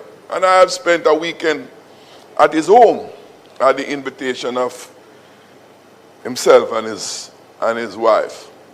And something I'll never forget. I got the instructions from Arthur how to find his house. And you came up the main and you drive through some bush, not urban area. And the road to his house was terrible. And when I went to Arthur, I said, Arthur, if I was a voter, I would vote for you, because the road bad to come to your house. And Arthur, in his regular self, him smiled And him say, Fitz, it's true, you know. The road bad. But you know, if I fix the road, I must say, me look after myself first before me look after the other road. Them that bad. And that was the basis on which he had no qualms about fixing other roads, because he lived in his constituency. He had no problem in seeing to the other roads. And just about the perception of him using his office to benefit himself, even though the road was in need of repair and other persons lived in that vicinity. But it spoke to the person that he was. Upon retirement from elected office, he continued in service to his people, the Montego Bay area, and the country on a whole.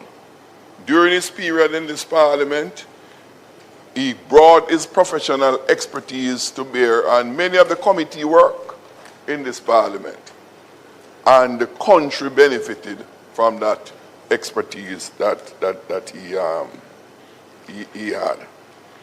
We are better for Arthur's service in this parliament and to this country. And I can't really applaud Arthur Nelson without acknowledging his dear wife, Barbara. That lady is of a wonderful soul.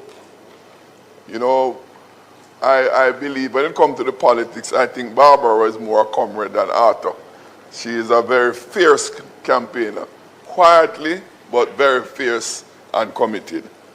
Admirable couple, and one who together have given great service to our country. For Deanie Peart,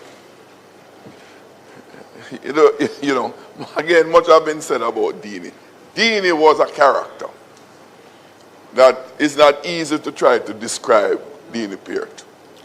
But I want to highlight something that someone made, I think it was a member from Southeast St. Mary.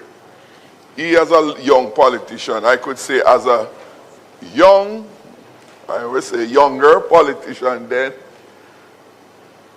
when I just came to this house, I remember there was a little group of us, new MPs, usually meet. About 6 of us, newer ones and younger ones, where Deanie Peart would be the one who offered suggestion, guidance, recommendations into how we can become effective members of parliament in our respective constituencies. And I believe all who listen to Deanie never lose an election. That means he taught us well how to be of effective service to your constituencies. So I have personally benefited as a member of parliament from the relationship. I remember in my own internal selection exercise in South St. Catherine, he was there. Very unassuming when he came and said, Fitz, you must be the member of parliament. And so was it until then. So for me, even if I don't see Deanie for a long time, even if I don't see him for a long time, because of who Deanie was, he continued to live with you and be with you from his own characteristic. I want to highlight a couple of things about Deanie Peart. Some have been said already. Very frank, very direct, very committed to the cause of the People's National Party, very committed to the development of his constituency and Jamaica. And when it comes to integrity and honesty, many of us will know Deanie's favorite words, and when the member from Southeast St. Mary asked if he could speak in another language, I thought he was going to give some of the very direct quotes from Deanie Peart. Damn thief, damn thief, damn thief. Not nothing to do with them. Go ahead. Oh, I know he stuttered sometimes. Them thief, let them go about them business. He was uncompromising when it comes to honesty and integrity in public life. I believe that, I don't just believe, I want for those characteristics to be renewed among current and future political leaders. Jamaica will be better for it. To his family, his wife, Vinette, brother Michael, all the rest, his sister, all the rest of his family members, I want to applaud them like my colleague from Southeast St. Andrew. Because the truth is, for how much Deanie Peart and Arthur have given to us, it is as much as they have denied them in the family, because they have to sacrifice themselves to give the service to the organization and the country. So I want to say thanks to them on my own behalf, on behalf of my own constituency, and I believe in all well-thinking Jamaicans who would want to salute these outstanding services from these individuals. May their soul rest in peace. They both, Arthur Nelson and Deanie Peart, may their soul rest in peace and light shine perpetually on them. Thank you.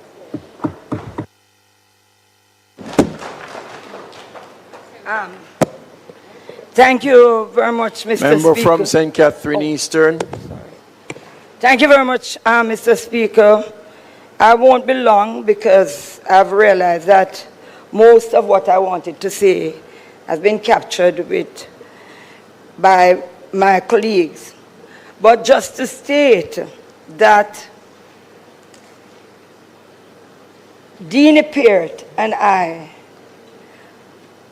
became elected in 1986 as a councillor.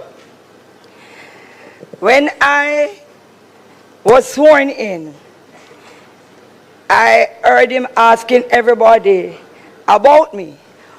Who is this little girl? Because he continued to call me a little girl. And how old she is. And all of that. Until one day, he said to me, come here. Just whisper in my ears and tell me how old you are. I'm not going to tell nobody. And from I told Deanie my age, he started to call me, come here, little pitney girl. I was very upset each time he said, come here, little pitney girl. And sometimes I didn't answer him. And he said, what you want me to call you? You want me to call you counselor? So I said, Deanie, whatever you want to come, but don't call me little pitney girl. But that was Deanie Peart. He spoke in a language that everybody around could understand. He walked with kings and queens, but he has never lost his common touch. I remembered that we had this delegation coming from the St. Catherine Parish Council, and they asked us to go and meet with him to speak to him about salaries for councillors.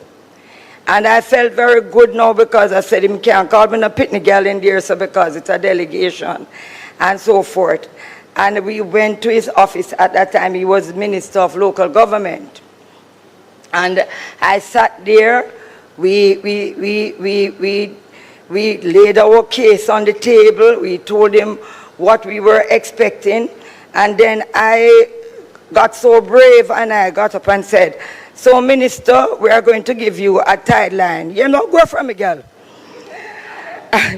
That put me back right to my seat because I couldn't believe that at that time and in that space, Deanie would have referred to me again as little pitney girl. I say all of this, Mr. Speaker, to say that a man who has served with distinction, with honesty, with integrity, somebody who you could rely on. Deanie give you his word was his bond. You would have to kill Dini before Dini give up.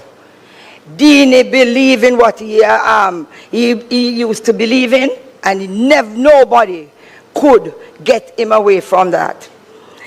He always try, when we have a leadership race, to find out where I am. And then him always say to me, come here, let me see if you're on the right side. And I always said, Dini, I'm not telling you nothing, because tomorrow morning I'm going to air it on the news.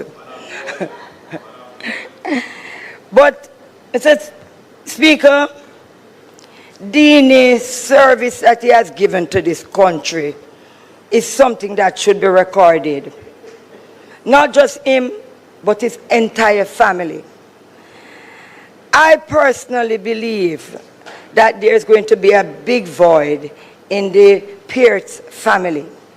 I want to say to the family, thank you for lending us Dini in a period when we in Jamaica needed him most. Thank you for making sure that he was able to deliver to the people of this country. May his soul continue to rest in peace, and light perpetual shines upon him.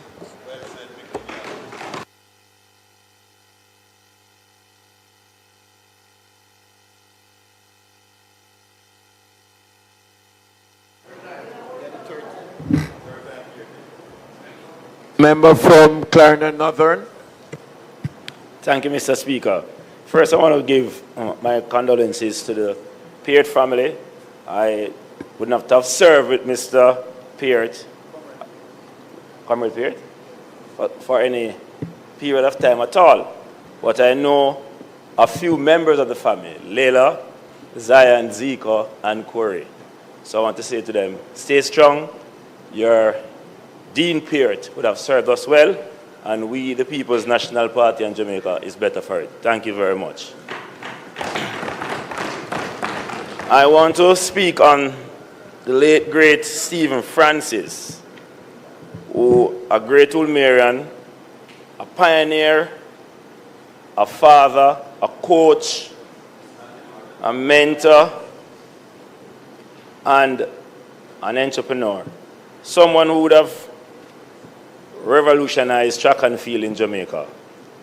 And as I think about Stephen Francis, and I think about sports and us wanting to create a world-class industry, and without doubt we can say track and field is our leading sport in terms of performance in the recent past.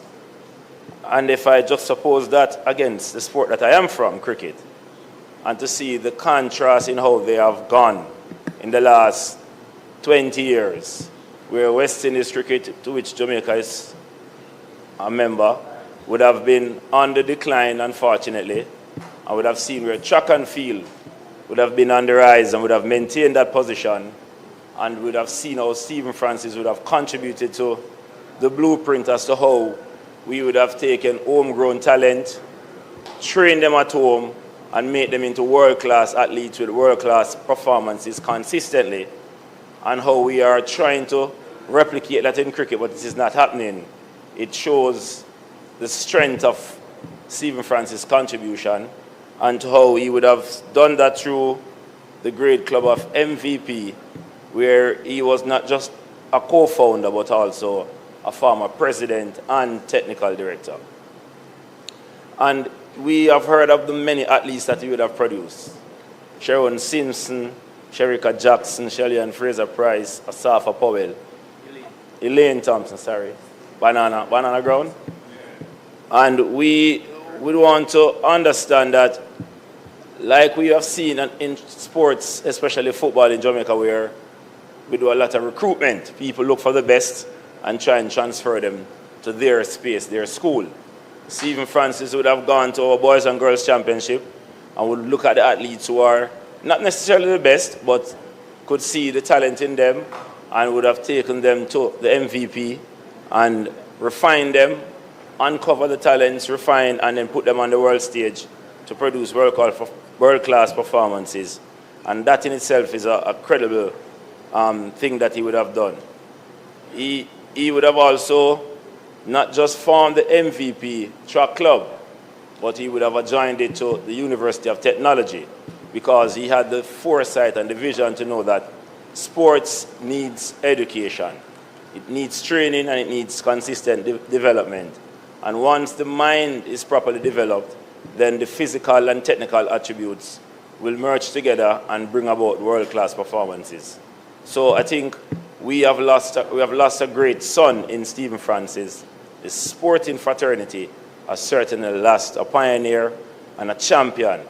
And we must not only think about celebrating our athletes, which I have called for in the past, but we should look at recognizing and celebrating Stephen Francis in a significant way.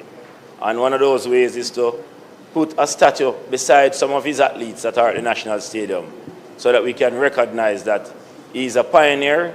He would have not just stopped the flow of athletes going overseas to universities, and some would have used it as an economic opportunity not to return, but to allow them to stay here, live with their families, make world-class performance, earn US dollars, take it back into the economy and spend it in Jamaica, and be a living testimony and example for our young athletes and young people in Jamaica. And Stephen Francis is certainly, was certainly a nation builder, and we must recognize that in a significant way. So to the family, our condolences. To Jamaica, we would have lost a true champion.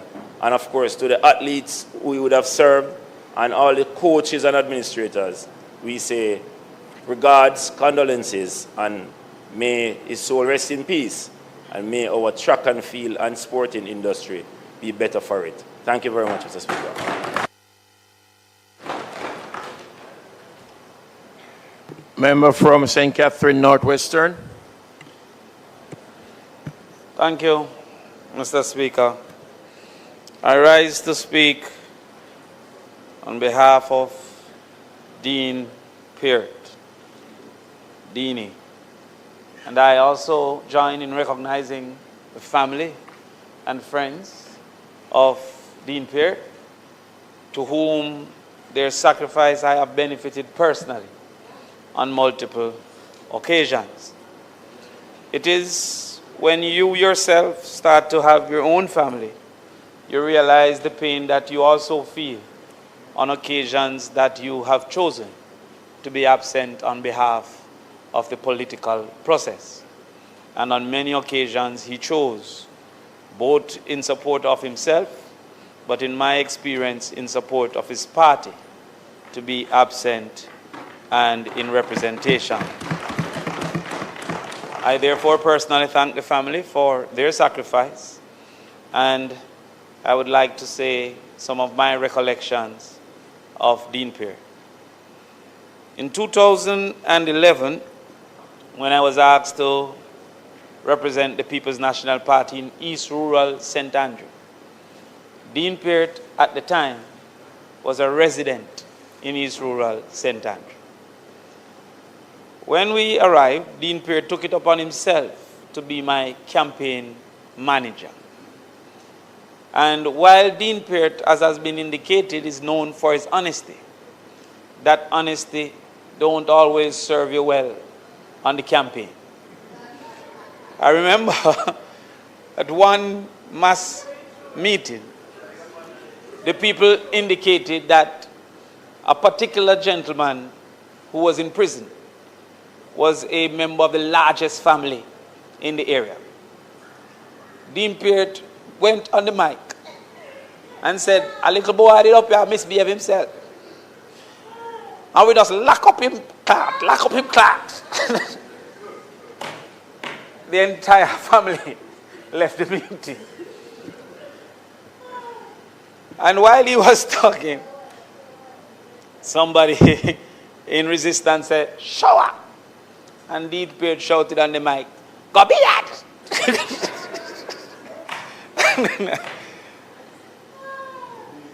And in all his efforts as my campaign manager, and therefore I felt I was special, I learned in 2016 that it was run of the mill for Dean Peart. As I saw Dean Peart then move on to be campaign manager for Imani Duncan.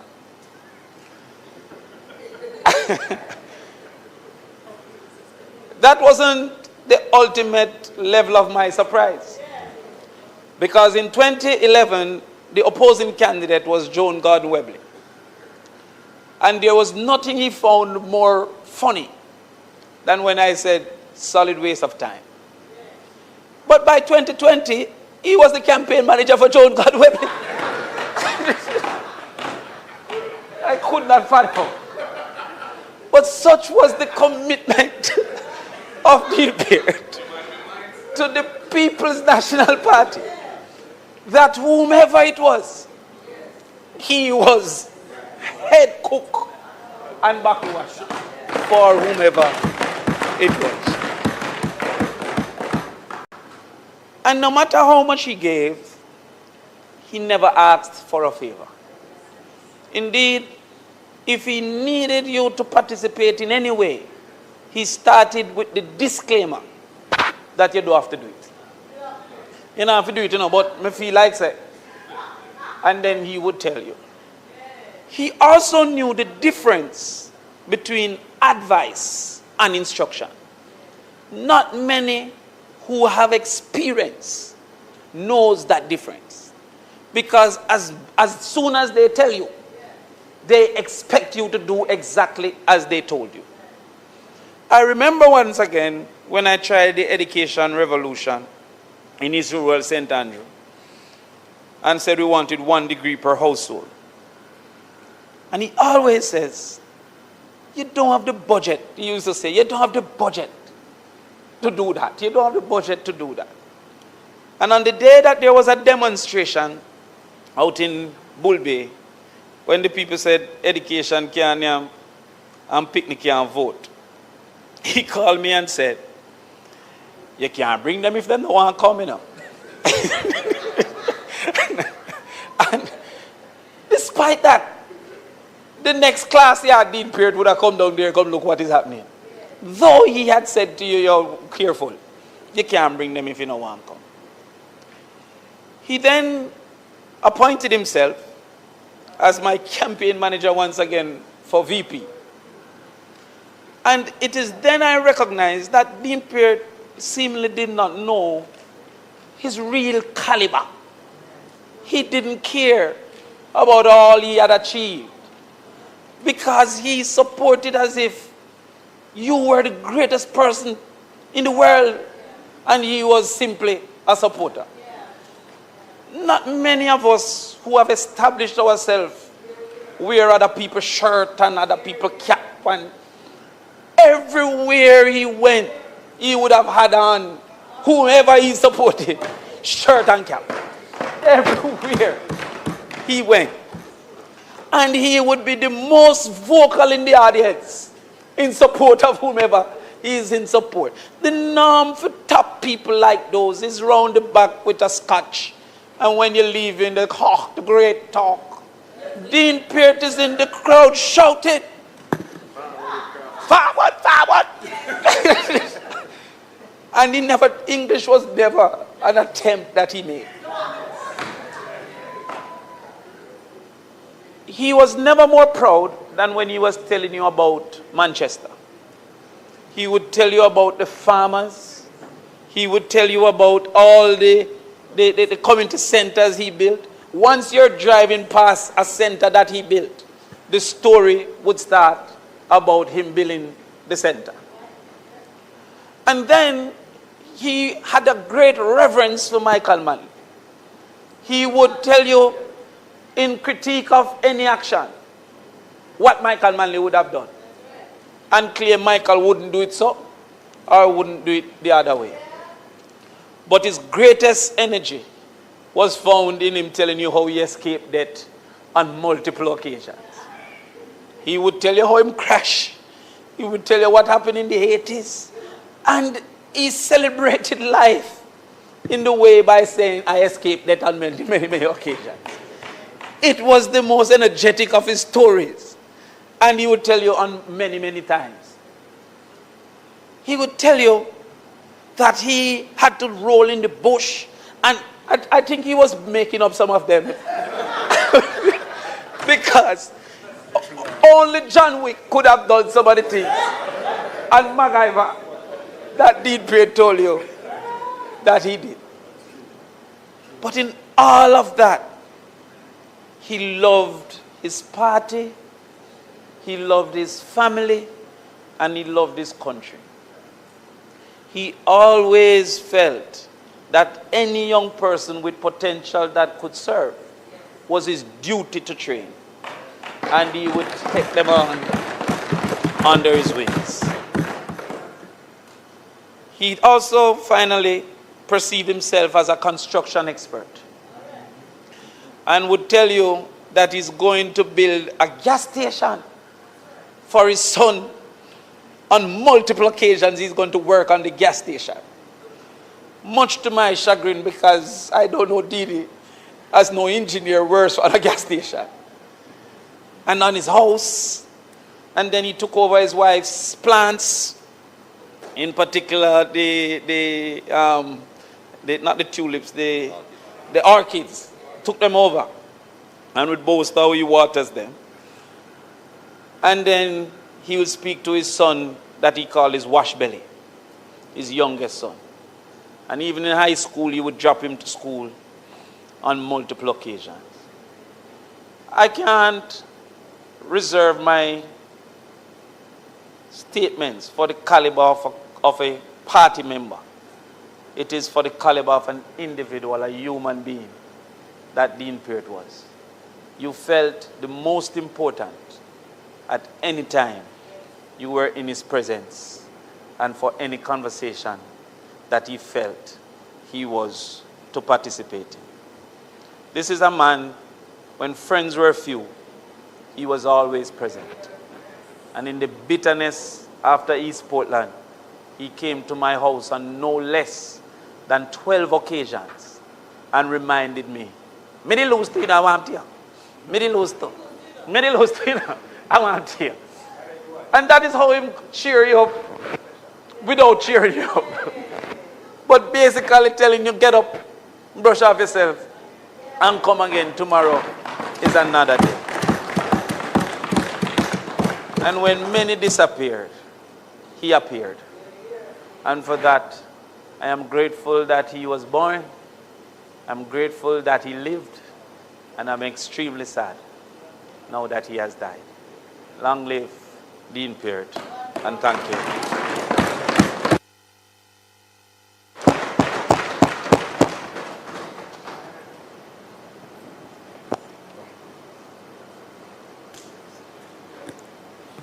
Member from Clarendon Southeastern.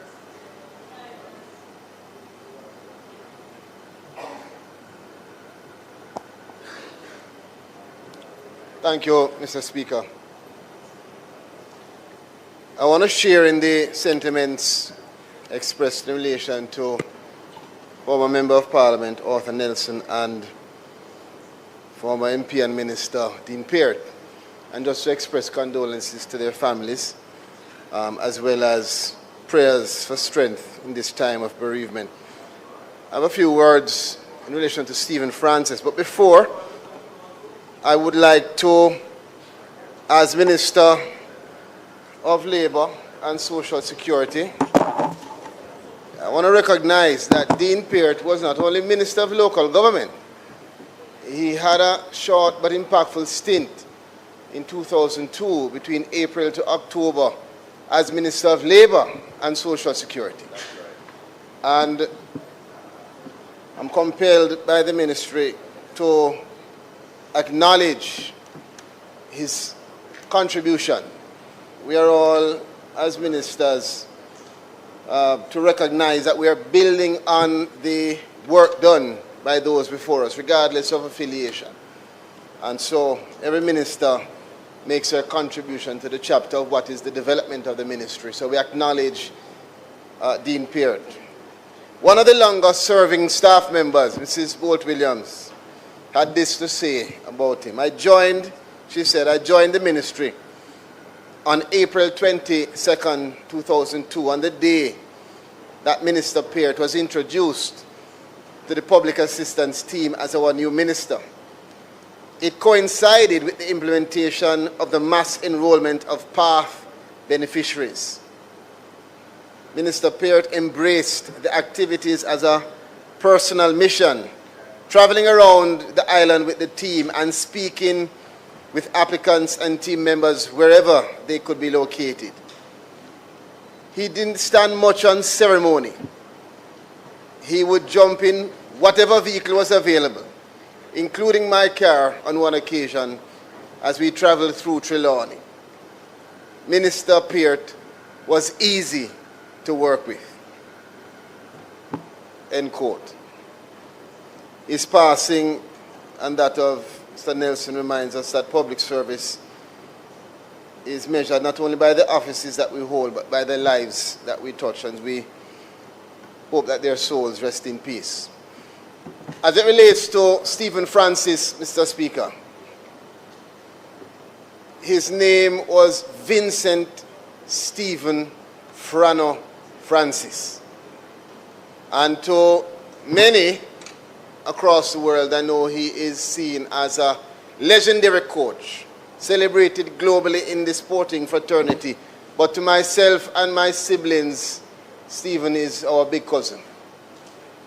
His mother, Aunt Doreen, you might know Aunt Babs. His mother is my mother Gloria's best friend before she passed in 2022.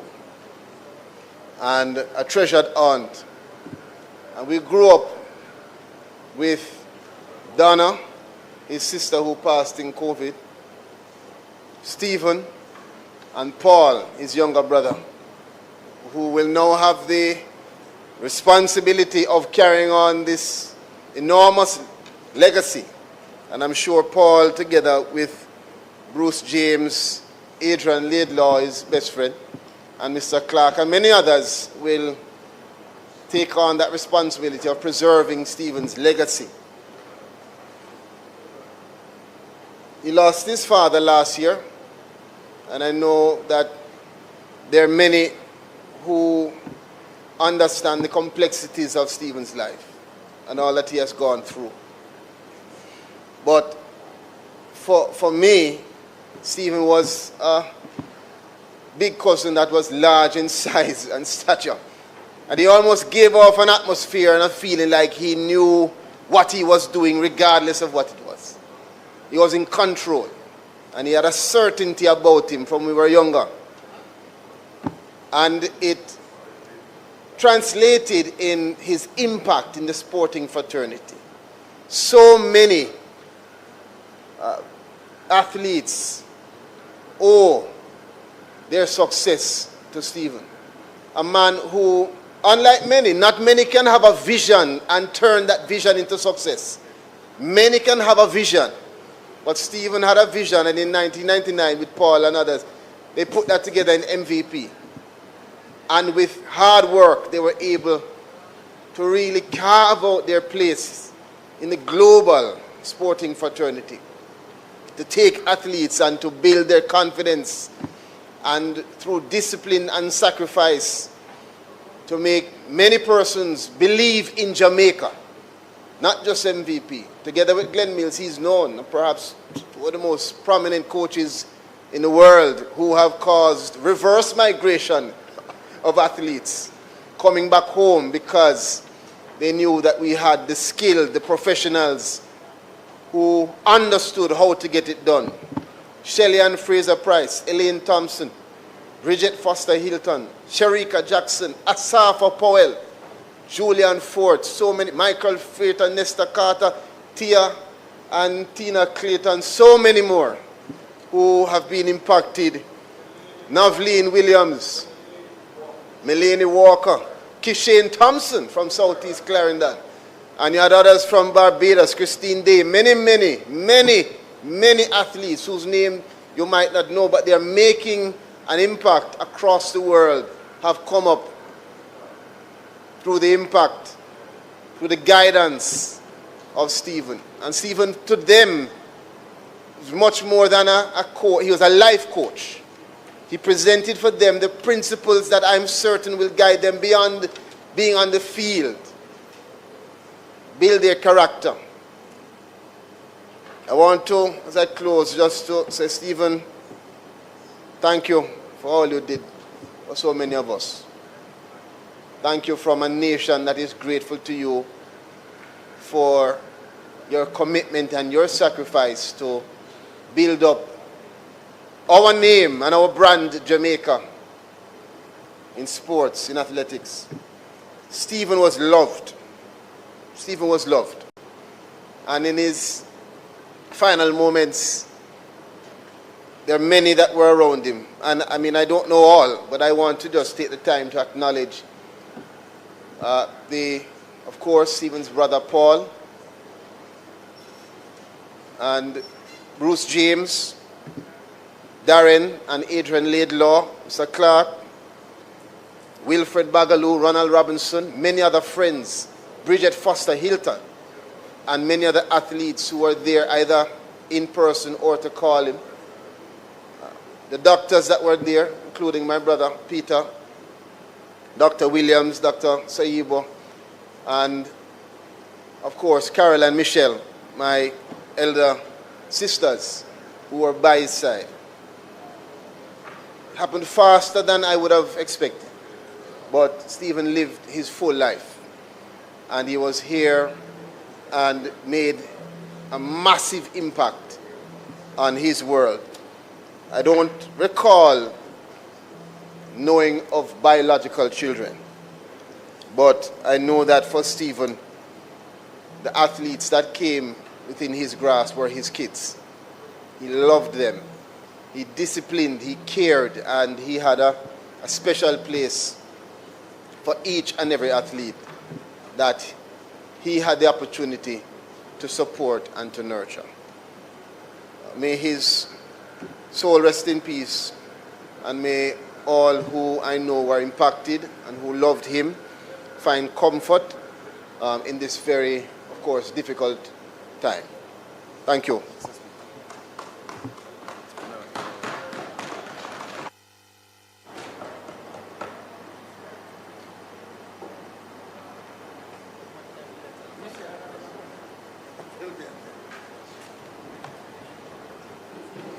Member from St. Andrew East Central. Thank you, Mr. Speaker.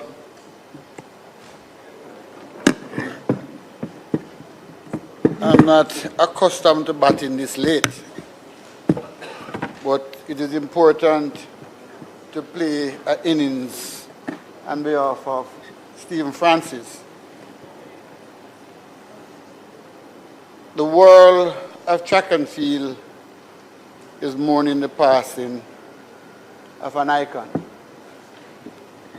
And Stephen would have transformed track and field in Jamaica.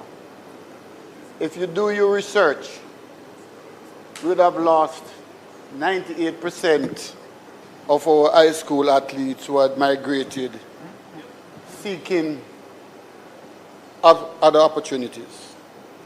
And the migration of those athletes back on our soil is testimony to Stephen's greatness. Stephen believes in building, and building a cadre of athletes who have made this nation proud. And we will be eternally grateful. Stephen was more than a coach. He was an intellect, a master's degree in finance. And that combination between education and athletics will serve us well.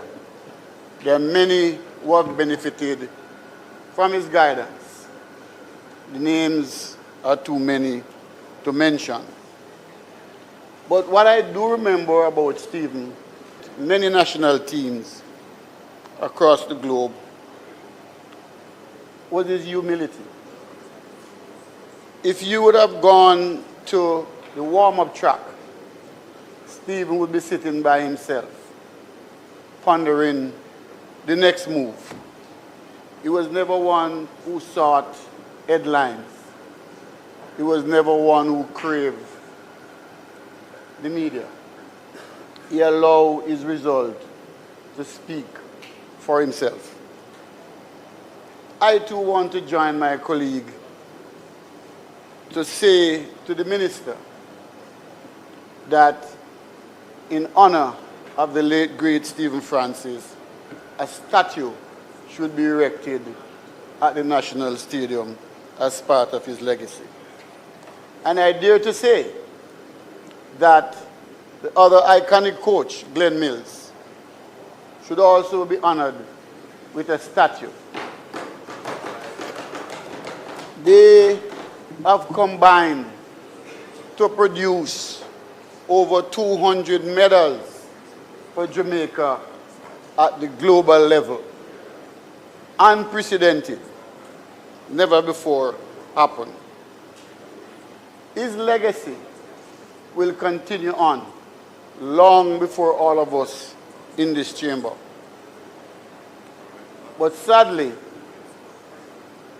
we were not able to monetize his greatness during our glory days between 2008 and 2020. It is a passion of mine to say that the next generation of athletes, Madam Minister, we must find a way to work closer with the Minister of Tourism to monetize that. Between 2008, we ranked number 3 in the world of global track and field. We are the fastest man alive. We are the fastest woman alive. We were the envy of the world. Anyone who traveled with a national team and don a Jamaican color, you become an instant star. People were hounding you for autographs. But we were not able to monetize it to the benefit of track and field. I would love to deposit that we do a case study as to what Stephen's methodology was. He had an eye for talent. He did not chase those who were gold medalists, but he was able to take those who didn't medal and to transform them into world beaters. That's the greatness of the man. One of the legacy of Stephen Francis, as mentioned earlier by the member from Clarendon, is the number of coaches that you were able to deploy across various clubs. But we could not have achieved this without the visionary and the hard work of Stephen Francis believing in Jamaica and believing in our talent. We as a parliament, we're also blessed to have an Olympian among us, and she can testify as to what it takes to produce a medal. Let me share it with you. It cost this country less than 3,000 Jamaican dollars to produce a gold medal. When you compare that to the United States of 56,000 US, we understand the genius of the man. And we must continue to celebrate him. On behalf of the J3s, I want to share my deepest condolences to the family of Stephen, the MVP, Track Club, and UTEC, because what he has created has demonstrated to us that as a country, with fewer dollars than all the sporting giants across the world, we were able to beat them because Stephen and Glen Mills were able to plan. And planning trumped money. When you look at the resources available to all the other federations, you name them, and we still rank number 3 in the world in spite of limited resources. It is therefore my call to the Minister to ensure that in Stephen's legacy, we develop more track across this globe. We are rich in track and field. We are rich in coaches. We are rich in talent. And time now, Minister, that we put in place the infrastructure to support all of that. My last sojourn with the track and field team was in Budapest. And we were in awe about their training facilities when you juxtapose it against our national stadium. Time has come for us to put the infrastructure in place to match what our athletes produce at the world level. May Stephen rest in peace, and may his legacy continue, and may God continue to shadow the members of the MVP Track Club and Coach Glen Mills, because there's many more medals to be won. I thank you.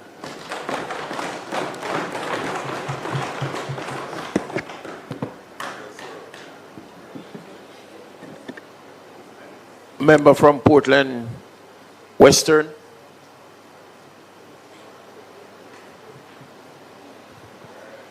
Thank you very much, Mr. Speaker. Permission to speak from a seat other than my own. Permission granted. Let me just first of all pay my personal condolences to the family of Ozzie Harding, Arthur Nelson, and Stephen Price. But I stand briefly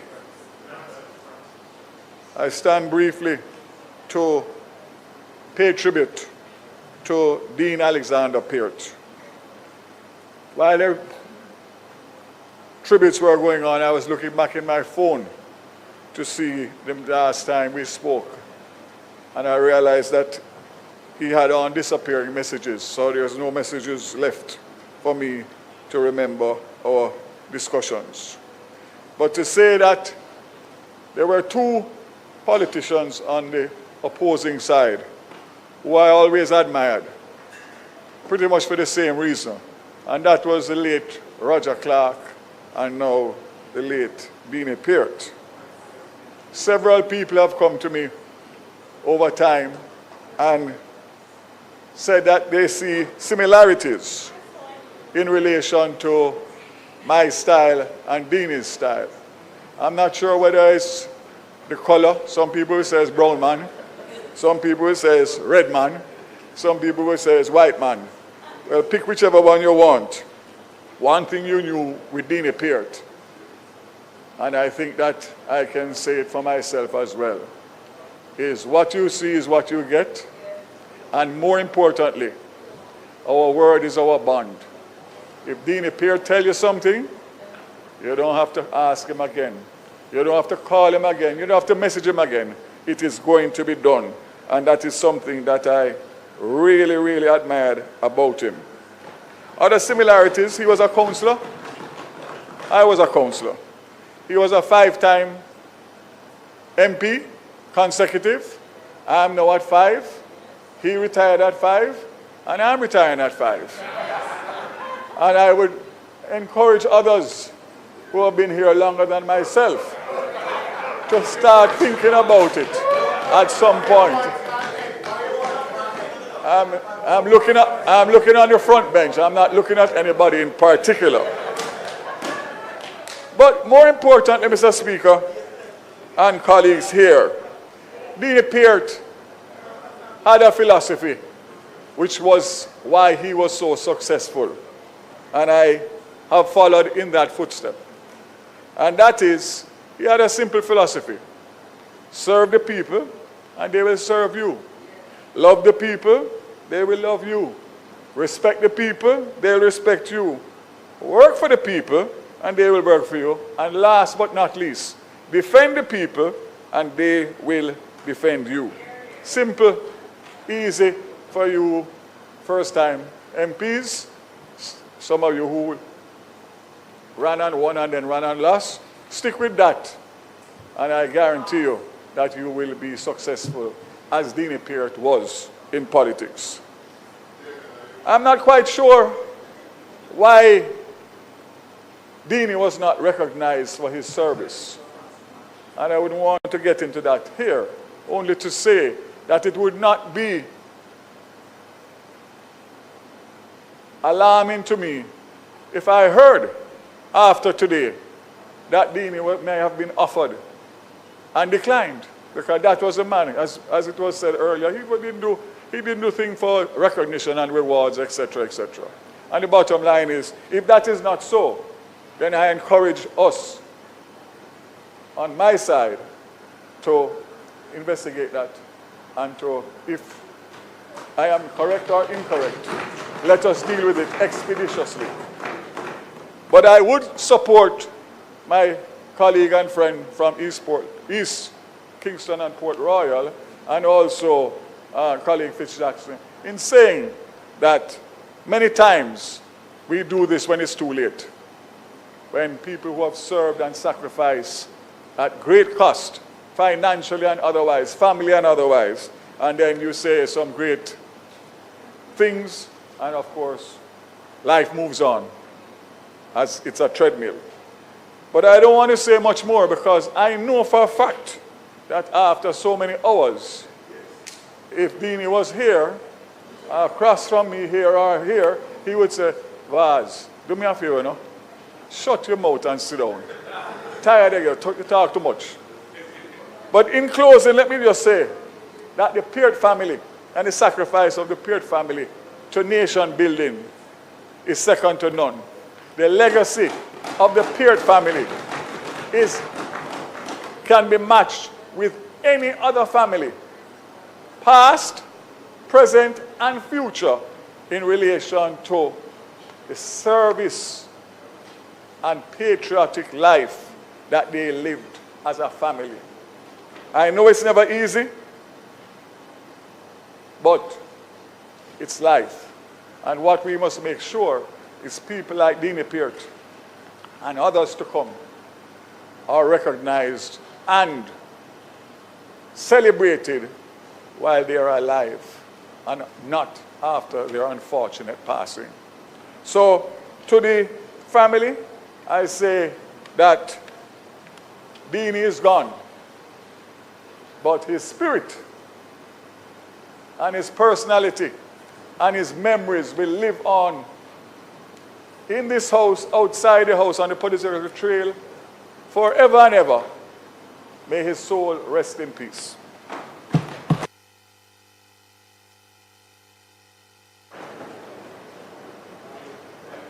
Member from St. James West Central. Mr. Speaker, as the sitting member from the constituency of St. James West Central, I should like to formally place on record and also express to the family of the late Arthur Nelson my condolence on his passing. I first encountered Mr. Nelson early in my first term when I was honoring a commitment I made on the campaign trail to electrify the community of Riverside in the wider community of Irwin. Having been told by one of the residents, now deceased Mrs. Smith, that she had moved and lived there for some 80 years, and the community had never had electricity, that section of it. And so, as part of our government's rural electrification program, with the assistance of the then Minister of Energy, Minister Wheatley, the engineering work was done on Riverside Drive to bring electricity. And on the day when we turned on the power, in fact, it happened in the night, and it was a rainy night, And it was in those circumstances that I recall my first encounter with Arthur Nelson. Since then, I have seen him regularly at community meetings of the Irwin CDC, and he was always accompanied by his wife Barbara and his daughter Andrea. Small in stature, unassuming, and obviously humble. But I so admired his devotion to his community. And I must say that it was always puzzling to me about the state of the Riverside Road and the lack of electricity in the area. But as I listened to the member from St. Catherine, Member Jackson, Southern, who shared Mr. Nelson's perspective, he too having expressed a view on why the road in the community was so bad, he was of the view that he didn't want to be accused of giving priority to benefit himself. Such is the nature of the work we do. I mean, they would say, damn if you do and damn if you don't. But, Mr. Speaker, all of us who serve in this role know the demands, and we can't do it without our families. I believe every time we rise to pay tribute, there is so much to learn. I'm particularly struck by the qualities that we all celebrate: non-partisanship, humility, going above and beyond the call of duty, cross aisles interaction, and yet sometimes it's so difficult to live them. I always say when we pay tribute in my constituency, for anything that we admire in others, we should pray to God for the strength to do it while we can, and not to just let it be an afterlife. So, Mr. Speaker, Arthur Nelson made his contribution. He made his contribution to the people of St. James West Central, to the parish of St. James, and also nationally. May that contribution be long remembered, and may his soul rest in peace. May his family take comfort in that contribution, knowing that he lived and served well. And may we remember them, because it is not only those who have served and have passed on. They leave loved ones behind who sometimes need to be visited and reminded that life goes on. May I also use the opportunity to express my condolence to the family of Dean Peart. I know many of them, some of them are my friends, and also to the family of Stephen Francis. They have lived well and have served well. May their souls rest in peace.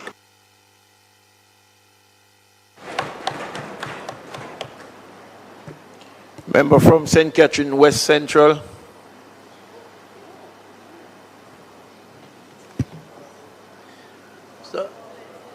Mr. Speaker, permission to speak from a seat other than my own, please. Permission granted. Mr. Speaker, I'm going to be brief because so much has been said already. I want to recognize, of course, and pay my tribute and condolences to the 4 individuals who are being referenced here today: Ozzie Harding, Dean Peart, Stephen Francis, and Arthur Nelson. And I won't speak on all 4, but I mention them by associating with the family members and their contribution to national life, but also to highlight perhaps the powerful symbolism of the tributes that are being paid here today. 2 quick points. Firstly, I think it's important for us to always reconcile with ourselves that once we are born, our destiny and finality is sure. And today brings that home as we recognize not 1, but 4 individuals who have really played their part. Secondly, in this house, though 3 of those individuals would have crossed both sides of the aisle, the tributes have come from both sides of the aisle, recognizing the individuals, whether they were on that side or on this side.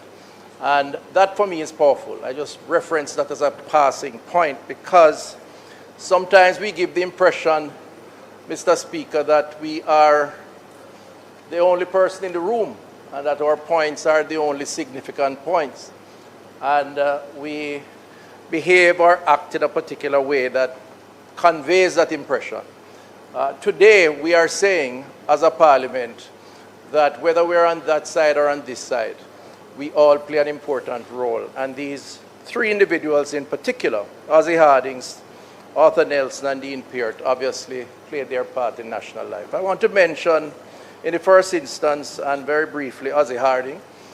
I knew him well enough to appreciate his approach to leadership, having served as president of the Senate, not during my time in the Senate, but also served as a prospective candidate, well, a candidate, not an MP, for Central Manchester at one stage, the parish from which I'm from. And his willingness to give advice, his intellectual capacity, and his love for the Queen's English, and to always be available to demonstrate a history lesson of Jamaica's role in the Commonwealth of Nations. And I enjoyed having discussions with him, learning from him. And today I want to just pay tribute to his family, his wife, his sons, and to say he played his role. He has finished his work, and we recognize him and pay tribute to him. To Dean Peart, I have to comment. Many may not know, but Dean Peart was almost family. And perhaps one would say not blood family, but family. Family for a number of reasons. First of all, he hailed from the parish of my birth. Second of all, he went to the best high school in Jamaica, Manchester High School, the school I went to also. Secondly, he was my mayor at one point as a resident living in the parish of Central Manchester. And third of all, he got some support from some of my blood family members. My mother at one point, until I convinced her otherwise, was a friend and very fond of Dean Peart, and would certainly enjoy his company. Beyond that, because of marriage and family relations, he and I had reason to be in the same place on a number of occasions, and we had extremely good conversation. And much has been said. Very plain, straight talker, didn't mince his words, said what he meant what he said. But he was a patriotic Jamaican who believed in nation building, community building, empowering people, and he expressed that in no uncertain terms. Family again, because his children, even though I was a little older than them, we grew up together, and in his latter years, his last set of children went to school with my children. And again, the friendship continued. So today I say to his family members, my condolences on behalf of my family, my children, and we recognize him for his significant contribution to nation building. And I believe that we are all better off for it. And we pay tribute and hopefully will emulate the very positives that he represents, which is to speak frankly, to work hard, and to always, as they would say on that side, put the people first. Thank you, Mr. Speaker.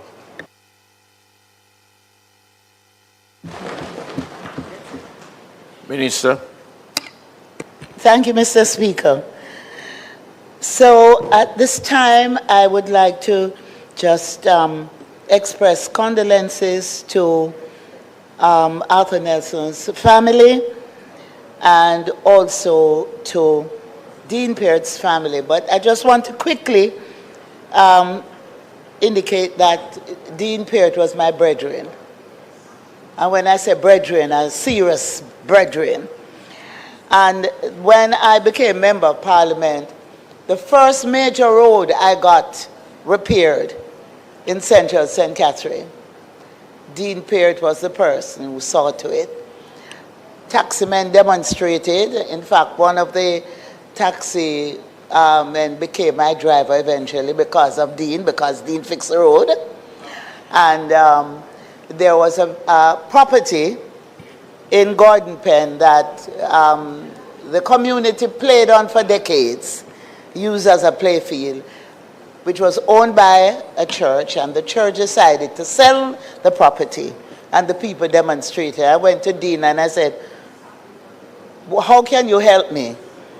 And he said, we don't have any money that we can buy the property, but I can be creative and suggest maybe a swap.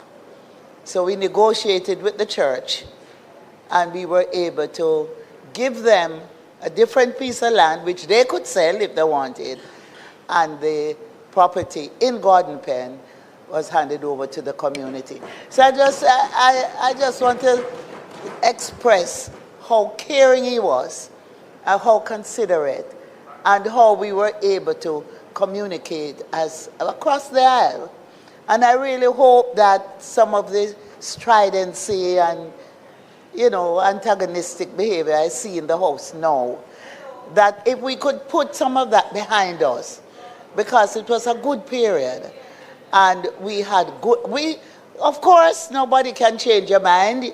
Yes, maybe you want to cross the floor, but the idea is, let us live together and work together. And those who are ahead of us set a good example for us. And we should try. We should try to follow their guidance and their action.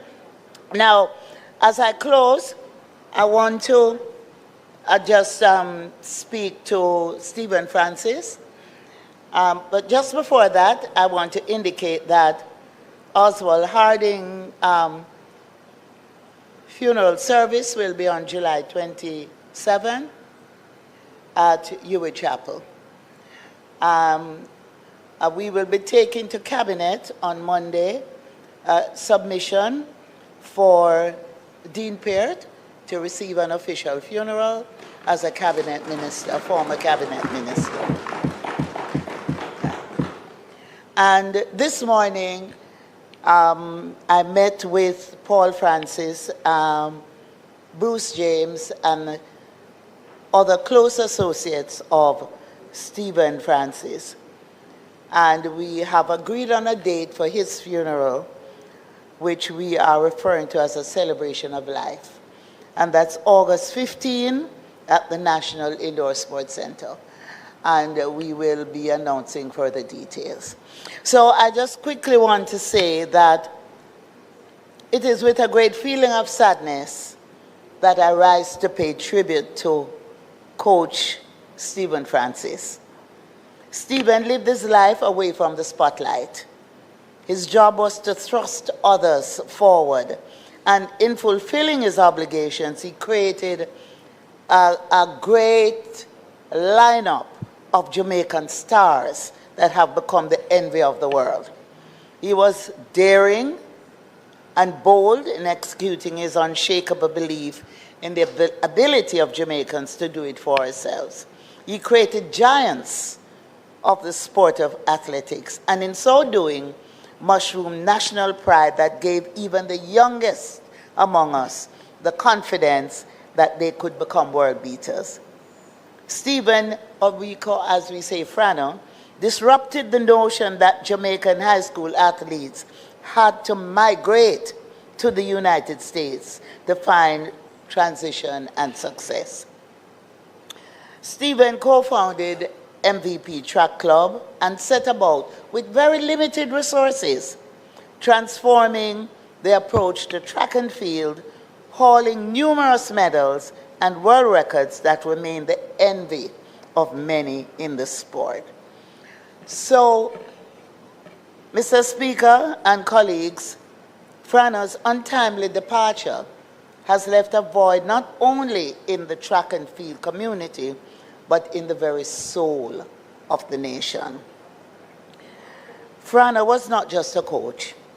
He was a master architect of human potential who redefined the boundaries of what Jamaican athletes could achieve on the global stage.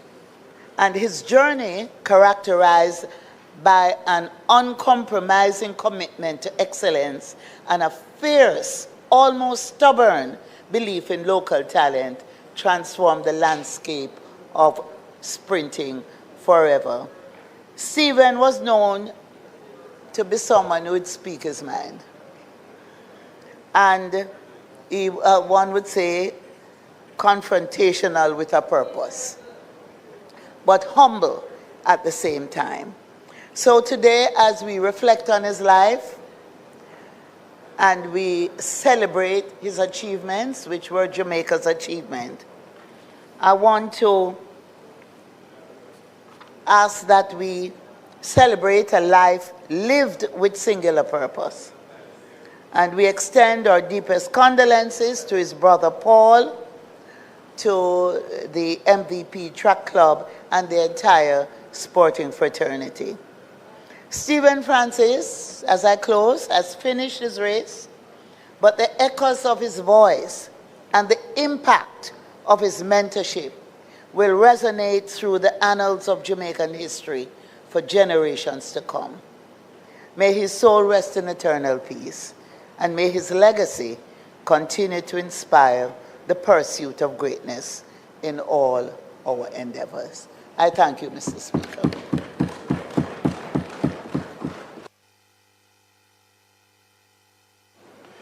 House Leader. Mr. Speaker, let me thank the members. I think this has been an extremely good session of tributes to 4 Jamaicans who have truly left an indelible mark on our country, and across different spheres and in different avenues, but all of them share the thread of working to ensure that we have a better Jamaica, and definitely of giving of themselves in the service of other Jamaicans.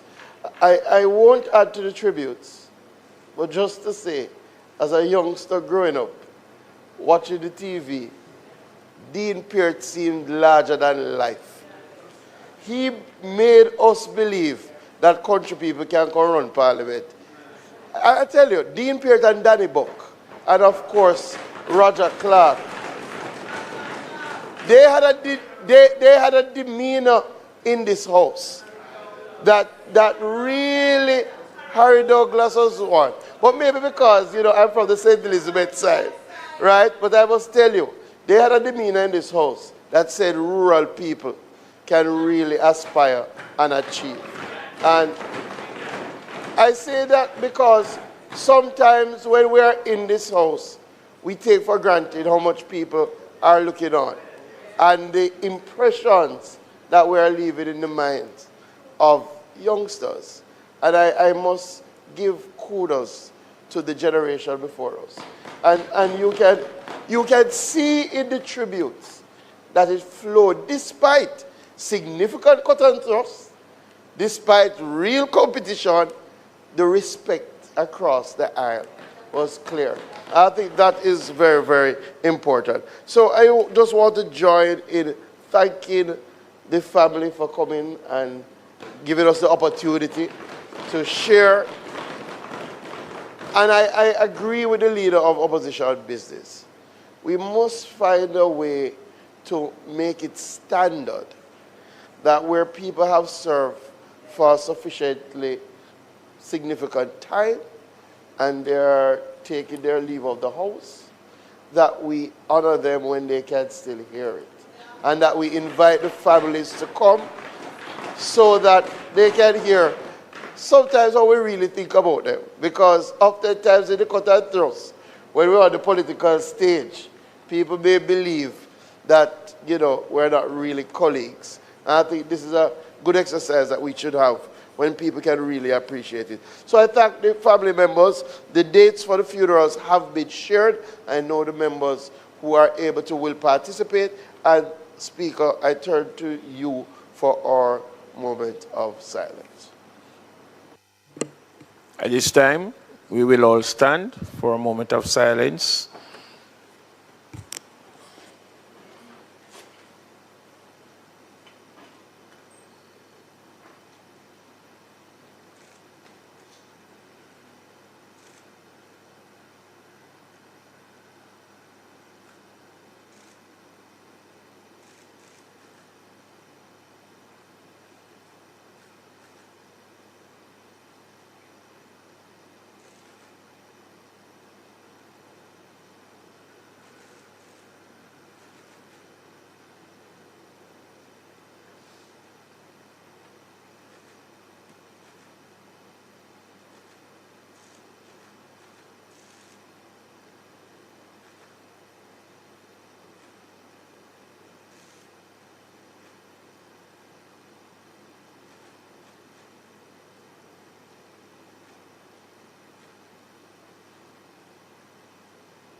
May their souls all rest in peace.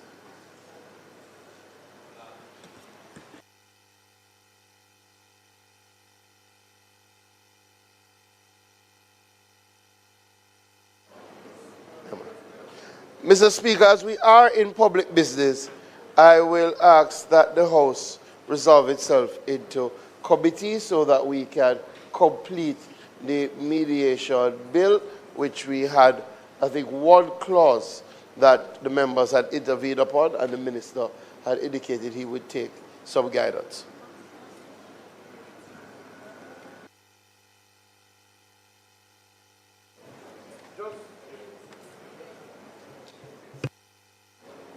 Just to indicate to the family, the extracts from the Hansard of what was shared today will be sent to the family.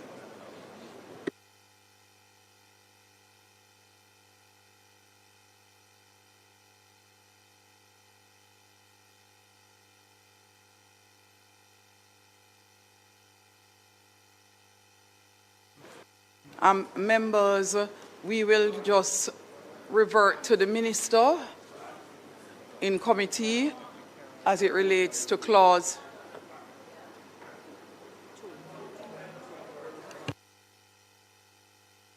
Chart.